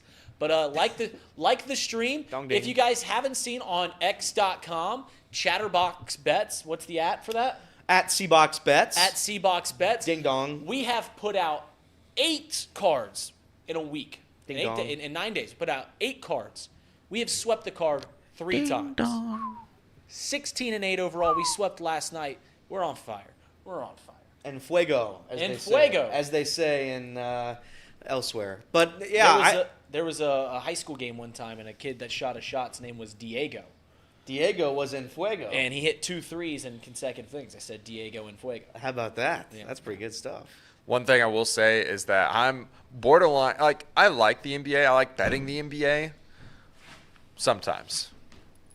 Last night, I was actually getting a little scared. I'm like, out of all the times an NBA team doesn't like sub their guys out when they're losing by more than 20 points, the Lakers decide to keep LeBron in until like 3 minutes left in the game, and I'm just sitting there nervous as can be. Well, they ended up subbing him out when it was too far away, too gone for them to be able to come back and win. But yeah, that's the life of betting the NBA, I guess. You just never know what you're gonna get. NBA betting's a sham, but it's tough. Whatever. Well, speaking of betting, when I came in this morning, I'm talking with Casey and Reed, and a point was made, Elliot, that apparently I don't know where these picks of theirs are being given out. At CBox Bets, Chatterbox Bets. CBox Bets. Okay, and apparently what would you say? 16-8 is the record in those. 16-8, Tom. But they say you're not taking those picks. You don't believe in them, and you're missing out on a chance to win some big cash. True or false? True, but here's the thing, Tom. True, but always. Right. True, but. I think that I'm a jinx when it comes to gambling. I think that if I'm on their picks, they will all lose. I rode the past several picks. I rode every pick for the past, I think, 3 games or for 3 days. It worked on Sunday. It worked on Super Bowl Sunday, but it didn't, or conference championship Sunday. It didn't work the other 2 days, Friday and then Thursday, I think, before. It didn't work. But I'm trying. I'm trying to ride it. I didn't ride yesterday. They all won. Could I be making more money? Sure. I know other people are riding them with us, and that's fine. That's great for you. I'm just trying to save everybody, Tom. Letting Reed win money and let Casey win money. That's my most important priority. Being a team guy. I'm a team guy. That's right. I'm a leader. No I in team. I think I just made that up. That was you. That was you. Yeah, it was. Thank you. Elliot, I'm going to start calling him a top because the spin zone that he throws on these. Damn, good save on that one. Spin zone. Bill O'Reilly, spin zone. Bill O'Reilly. No spin zone. We'll do it live. Go ahead. We'll do it live. Yeah, I think I think what's going to eventually happen is I'm gonna start losing all my bets, and they're going to ask me to stop doing it. That's what's going to happen. But it hasn't happened yet. The fact that we're so hot right now, it's scary. It is scary. So I asked one of you guys, and Reed, I think you were the one that came up with the answer. If you would have started with $100 through this 24-pick run, you would roughly be plus what? Like $800. Boy, that's pretty good. Pretty good. That's pretty good. It's pretty good. Be up a lot more if Elliot didn't bet bets with huge juice, but it's whatever. And then this is what happens, Tom. Then he shames me for trying to give. See, there's no good in that. There's no good. There's no good in shaming, making people feel guilty, whatever. There's no good in that. It's terrible. It is. It's terrible. It is. Do you want to do a mailbag real quick, Casey? Because this pertains to the NBA. All right, Lindsay, are you ready? I'm ready. All right, here we go. Crank it up. We just got a letter. We just got a letter. We just got a letter. I wonder who it's from. Thank you, Lindsay. You're welcome. I wonder who it is from. Let's find it in here. Let's find it. Oh, we got it. So let me adjust, and then we get this guy. Okay. Here looks we go. Like the same piece of paper every day. Huh? It looks like the same piece of paper. What do you mean? Well, it's all coming in on the same paper off the printer. Yeah, it's the same. Yeah. What do you mean? I don't know. I don't understand what that was. Here we go. So today's mailbag is from Philadelphia. Ooh. Nice. It comes from sweet little Joel from Mr. Embiid's class. Now, Joel is putting up historic numbers in his 3rd grade class. He does everything the right way. He studies hard, he helps his classmates, and his GPA has broken the third grade record in the state of, what is that? Pennsylvania, yes. Thank you. His GPA is 7.8. The issue with Joel is that he has missed 50% of the school year. He stays out too late at night at the nightclubs, and if he misses 5 more classes, he will receive an automatic flunk and will bring shame to his family. Do you think what is happening with Joel Embiid and on the Philadelphia 76ers is more than fair? He is averaging 36 points and 11 boards, but he's missed 12 games. Tom, if he misses 5 more games, he will become ineligible to win the MVP. And this has been an issue in the NBA for quite some time, this load management nonsense. Yep. So if you don't play the games, you're not eligible for the MVP, but people have been saying that despite missing all these games, he still should be able to win it. Tom, before you answer this question, just know that Joel Embiid actually got hurt yesterday. He's going in for an MRI. Yeah, he left the game to check out his knee. Okay, so. But is it the knee that's been sort of plaguing him all year long? Is that the issue? I don't pay enough attention in the NBA. Well, I mean, is he just miss games because of workload? Is he miss games because he's really hurt? What? It's been the knee as of lately, but I don't know what the reasons were at the beginning of the year. And this is an issue in the NBA that sometimes they'll take a game off. Yeah. The NBA has been trying to stop it, but I still think it's a big time problem.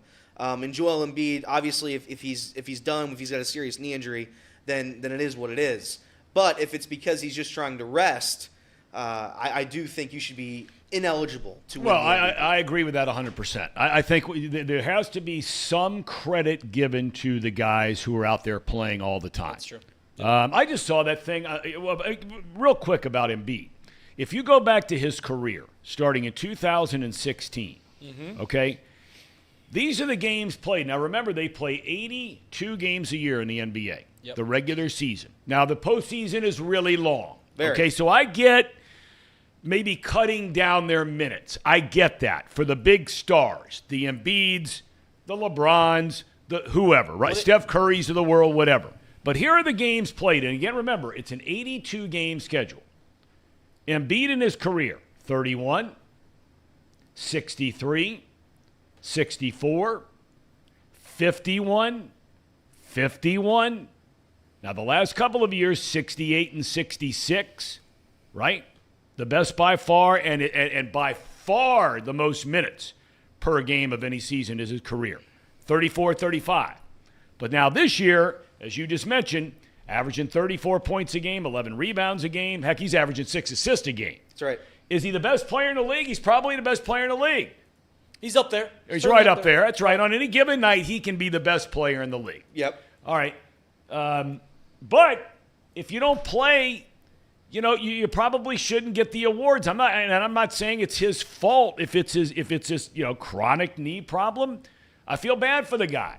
I really feel bad for him, and I feel bad for the fans who spend money to go watch him, and then they show up, and it's maybe the only game they can go to all year long, and he can't play. And I know one of those games last week it happened. It was a late scratch, and and it feels like a lot of the time that's what the NBA does. I know Giannis, if he ever misses a game, it's usually always a very late scratch. Yeah.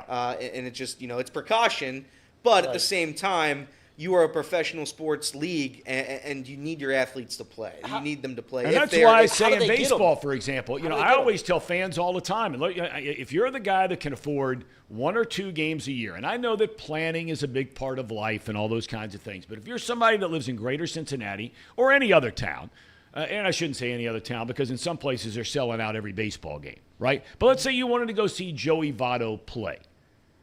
Lineups are being announced now on the internet at 2 o'clock in the afternoon.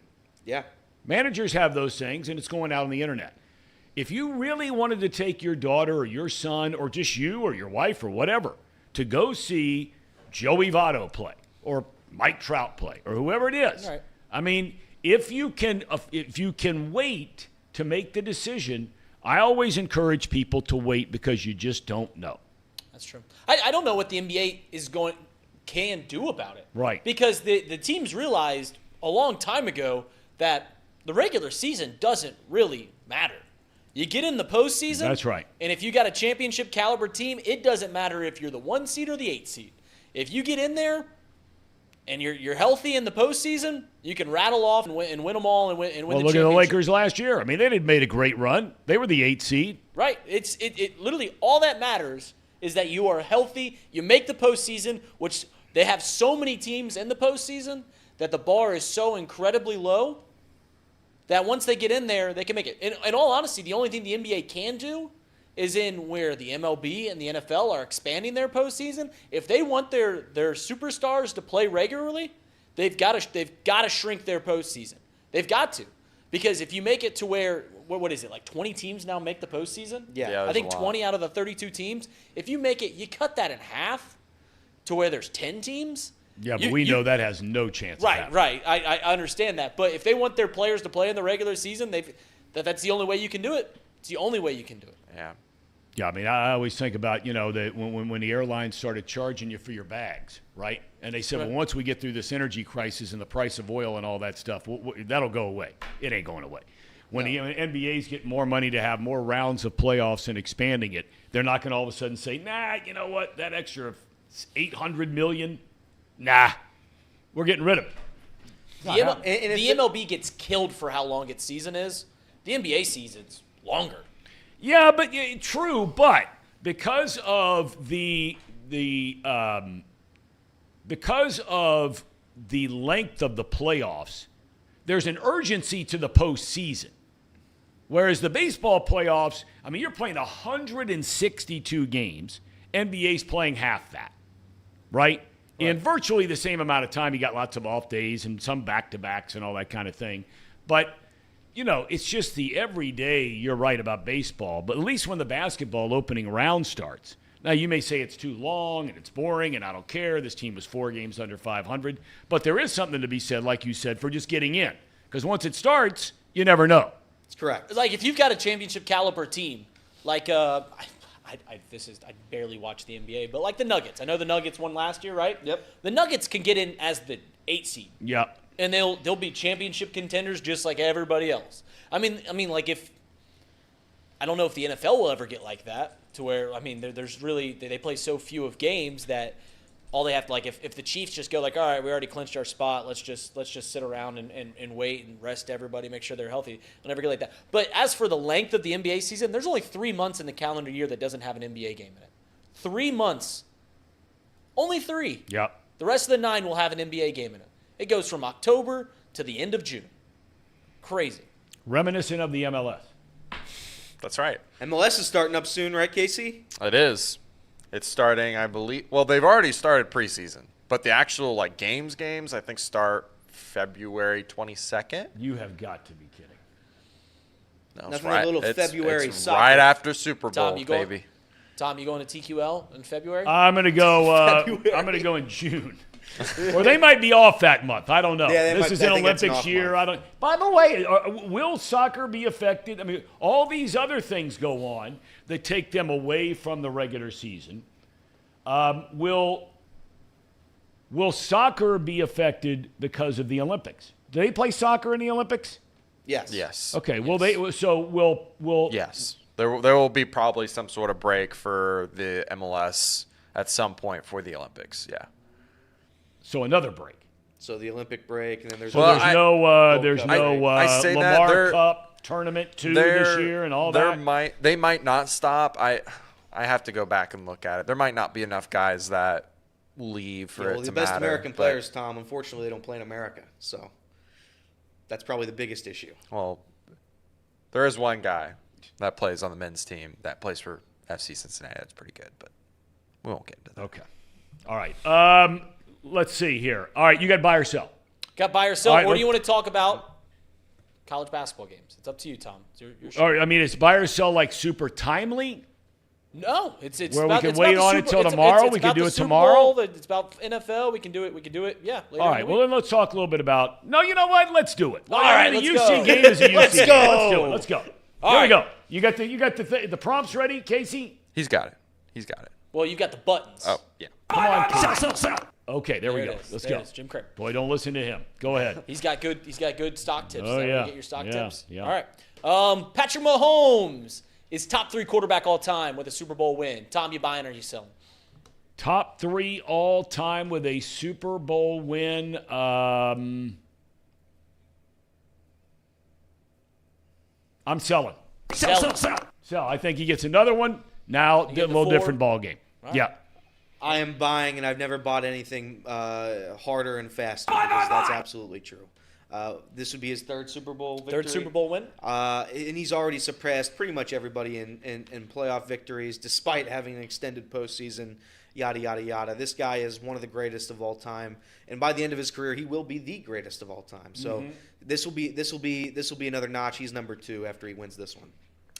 I am buying this one. Patrick Mahomes already has as many playoff victories as Peyton Manning, which is absolutely incredible to see through his first 6 years. And yeah, I think that I thought he was already a top 5 guy before this playoff run, just based off of, his early career and what I see him on the field. I'm absolutely buying that if he wins, he's top 3. Only Joe Montana and Tom Brady are currently ahead of him. Okay.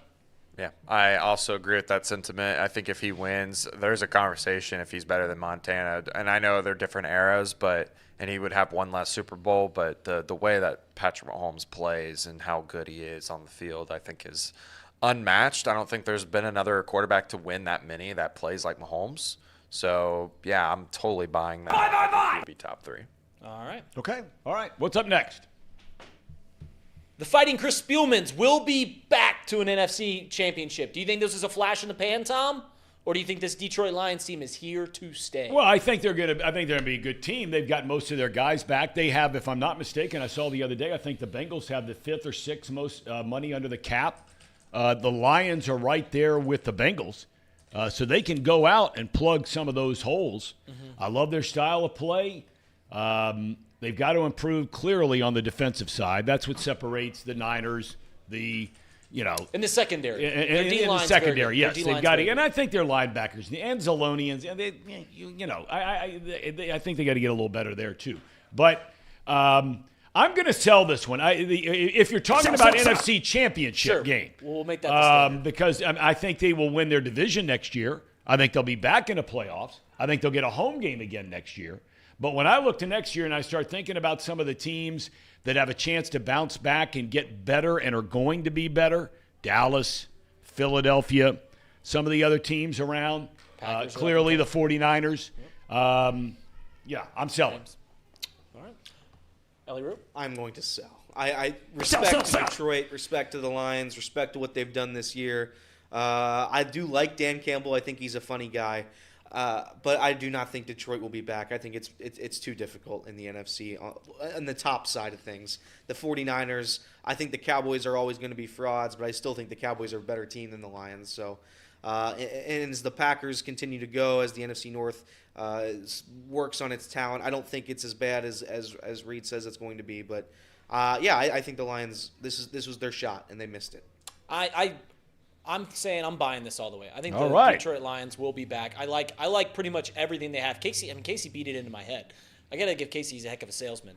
Amon-Ra St. Brown, Sam Laporta, their edge rushers, Aiden Hutchinson. They've got a lot of young talent. Running game. They've got Jahmyr Gibbs. They've got a lot of young talent. And in the NFC, where there isn't those guys like Patrick Mahomes, Josh Allen, Lamar Jackson, there's some good quarterbacks in the NFC, not quite to what the AFC has. But I think that it's wide open. I think the Lions will be back. I think Dan Campbell is a guy you can rally behind. Yep. Yeah, I'm buying this all the way. Okay, Case?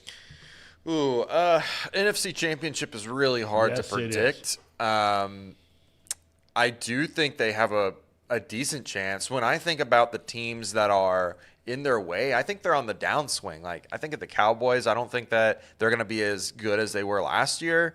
I don't think the Eagles are going to be as good as they were last year. 49ers, we will see because of the cap casualties that they're going to have to figure out.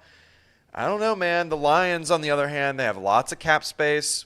They have the ability to keep everyone on offense together, not to mention potentially adding some pieces. Well, a lot of money to spend. And on defense, I mean, they've got the guys there. Aiden Hutchinson, that's the key piece there. They've got Brian Branch. They've got the linebackers figured out. Aleem McNeil, those guys, to me, I think they've got a really good chance. It's just so hard to make it to the championship again. Really is. I'll go ahead and buy because I'm high on the Lions. I think that that roster is really darn good. Like I said, they're the mini version of the 49ers. So younger version. Younger version. Okay. Yeah. All right. Okay. All right. We'll keep it going. Keep it going. We've thrown his name around a few times in this show, and he played in the AFC Championship. Lamar Jackson will win a Super Bowl. I'm going to buy it. I think Lamar is a damn good quarterback. He's going to be a 2-time unanimous MVP. I think the guy's good. Despite now, there is a narrative. We've talked about narratives, but I think he hasn't played as good in the postseason as he has in the regular season. He has not played well in the postseason, and that's a fair gripe. So I will say that is a little bit alarming. But saying that, I think when you talk about a league that a quarterback matters so much. And he is one of the best quarterbacks in the NFL. I would say he's a top 3 quarterback in the National Football League. And saying that, I think he would be then due for a Super Bowl eventually in his career. Yeah, I mean, it comes down to I think that the key to success is good quarterback play, good coaching in the NFL. And I think that the Baltimore Ravens have that. Lamar Jackson, as you mentioned, is going to be a 2-time MVP. There are better concerns about Lamar Jackson in the postseason than there are about like a guy like Josh Allen. But all that being said, the Ravens as a franchise have done it before. This is a very successful franchise. They draft very well. They have a good head coach. I think that they will be back. I think that at some point when it's all said and done, Lamar Jackson will win an MVP. He's younger than Joe Burrow. People don't give that enough credit. So I'm buying this. I think Lamar Jackson will win a Super Bowl. Case? Listen, guys. In a year where the AFC was down, lost lots of quarterbacks in this NFL season. A down year for Patrick Mahomes. In a game where they only scored 17 points. They have not been able to win a game in a playoff game where the other team scores more than 13 points. I think the writing's on the wall a little bit, especially with his health concerns. You never know when he's going to be fully healthy for another season again. He puts himself in harm's way one too many times. I'm not going to completely say it's a 0% chance. I think there's always a chance. But if he didn't do it this year, when is he going to do it, right? So I'm going to say no. I don't think he's going to be able to. I'm going to sell. Sell it because it's going to be really tough for him to get back. There's too much competition in his way. A lot of competition in the AFC. And you don't have much time. You gotta do it when you're young. With his legs. Well, they said the same things about Peyton Manning.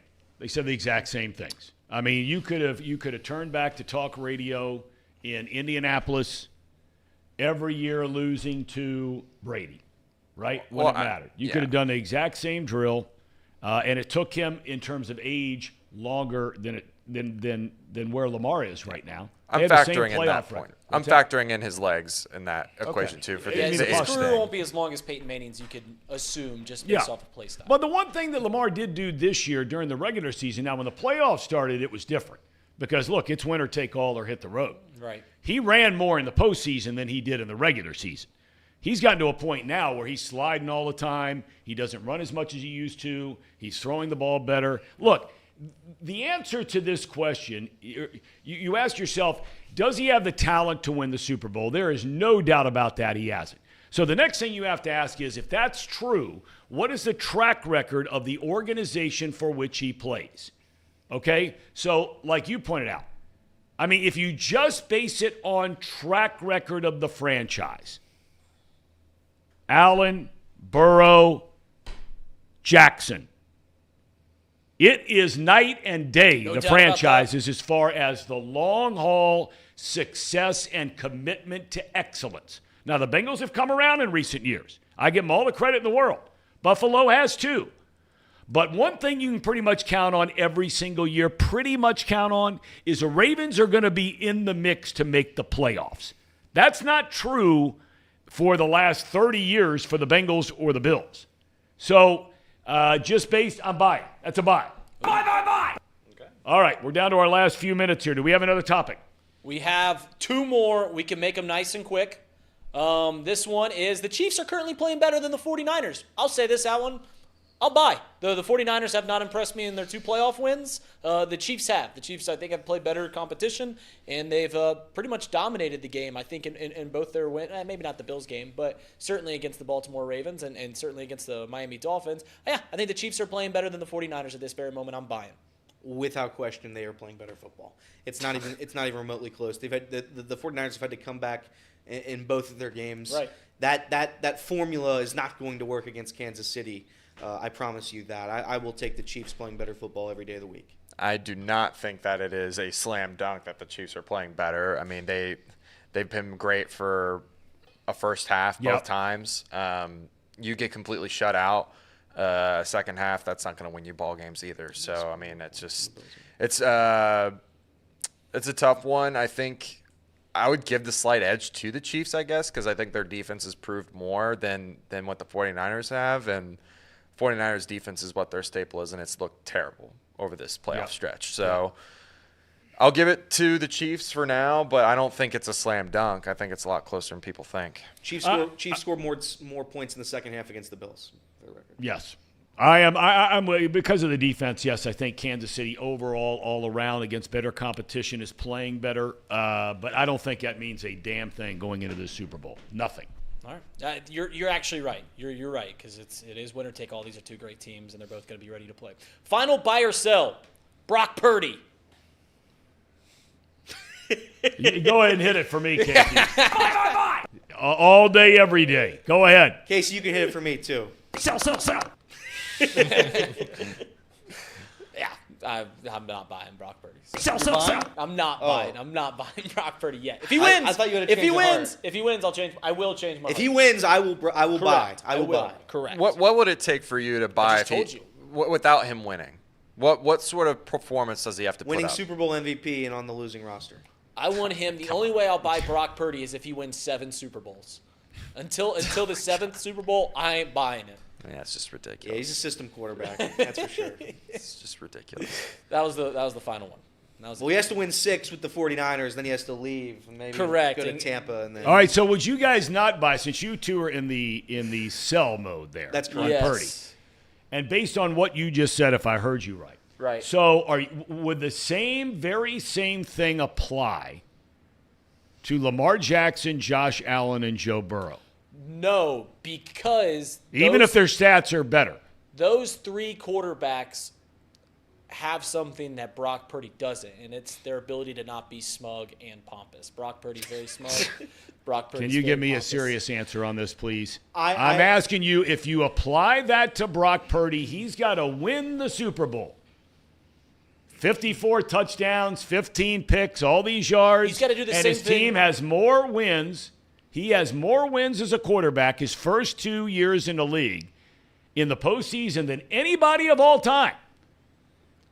So you're telling me, I'm just asking you the simple question. They've got to do. They've all got to do the same thing. If he is Joe Burrow, does Joe Burrow and Lamar Jackson and Josh Allen fall under the exact same category? They've all got to do the same thing, Tom. Beat Patrick Mahomes.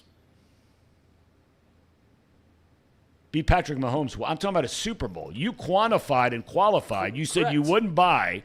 We're not talking about. You just said If Brock that Purdy he had beats to Patrick win a Mahomes- Super Bowl for you to buy. Patrick Mahomes wasn't even in the conversation. I know. You said for you to buy him, Correct. he He's gotta has beat to win a Patrick. Super Bowl. And I said, okay, that's fine. No problem. But if you're going to hold him to that criteria, are you going to hold Burrow, Jackson, and Allen to the exact same criteria? Damn. No. You just got caught. I think I have to. I'm going to say yes because I'd look like an idiot if I said no. I'm going to say yes. I will hold Brock Purdy and the other 3 to the same exact standard. I will do that. Not going to, Tom. Okay. Because that'd be rational. Tom, let me ask you. Can I ask you a question? Of course. Who would you rather have, Brock Purdy or Lamar Jackson, on your team next year? On my team next year, I'd rather have Lamar Jackson. Who would you rather have, Josh Allen or Brock Purdy, on your team next year? Josh Allen, I'd rather have Josh Allen. Joe Burrow or Brock Purdy, on your team I'd next year? rather have Joe Burrow. That's the point. Yes. That's the point. Yeah, Again, like I'm it's- not saying Brock, and the whole point of this is, and Reed and I have taken this shtick to the next level. Right, by calling him smug and pompous, which he is. But we'll get past it. But the point is that I think Brock Purdy is a very good quarterback. Yeah, I just don't think he's right. the world's greatest arm talent. I don't think he's Lamar Jackson. I don't think he's Patrick Mahomes. That's not a knock on him for saying that. It's just the truth. I don't think he's the MVP of the season this year. Yeah, I don't think it's crazy to say that he's closer to the Jared Goffs of the world and the Kirk Cousins than he is the Josh Allens and the Lamar Jacksons. I don't think that's crazy to say. Well, I think we're a little early on that. I think we're a little early correct. on Like that. if he's only made 24, 25 starts total in his career, so a little early on that. 100%. But let me ask you, I'll do the same thing. I'll make this easier. Would you rather have Dak Prescott or Brock Purdy? I'd rather have Brock Purdy. I would too. So if Kirk Cousins or Brock Purdy, I'd rather have Brock Purdy. Although it's asked a legitimate question here in the chat before we go, and it's a great question, or a great point made by Jordan. Jordan said, if I move any of those other quarterbacks to a bad team, I think they're still a threat. If you move Purdy to a bad team, not as much as a threat. Just ask the question, would the 49ers be better with this quarterback than they are with Brock Purdy? Like we've done. Patrick Mahomes, yes. Lamar Jackson, yes. Josh Allen, yes. Joe Burrow, yes. You get to guys like Justin Herbert. I think that's a yes. Like if you just ask the question in your head, if this guy was the quarterback of the 49ers, would that team be better? Well, I could say the same thing. If you plug and play any quarterback and put them on the Ravens this year, are they going to be a better team than what Lamar was? I think there's a lot of quarterbacks that would make that team a lot better. There's like two quarterbacks that if you plug onto the Ravens, they're better than. Lamar Jackson, there's two quarterbacks that are better than Lamar Jackson. All right, one definitely, and that's Patrick Mahomes. You can have the arguments about the Josh Allens. You could maybe slide in an argument for some other guys, but I think those are failing arguments. Okay. All right.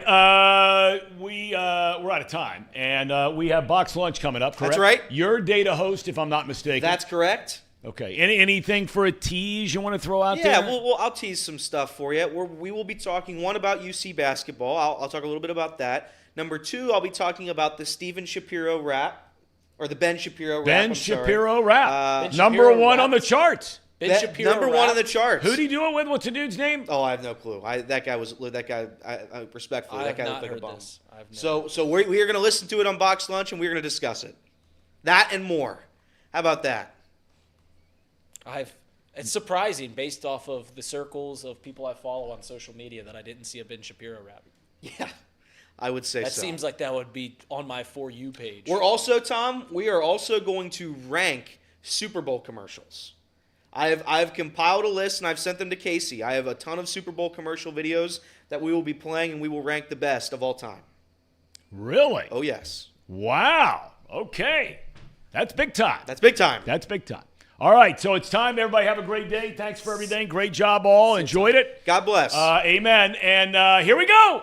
Box Lunch begins right now.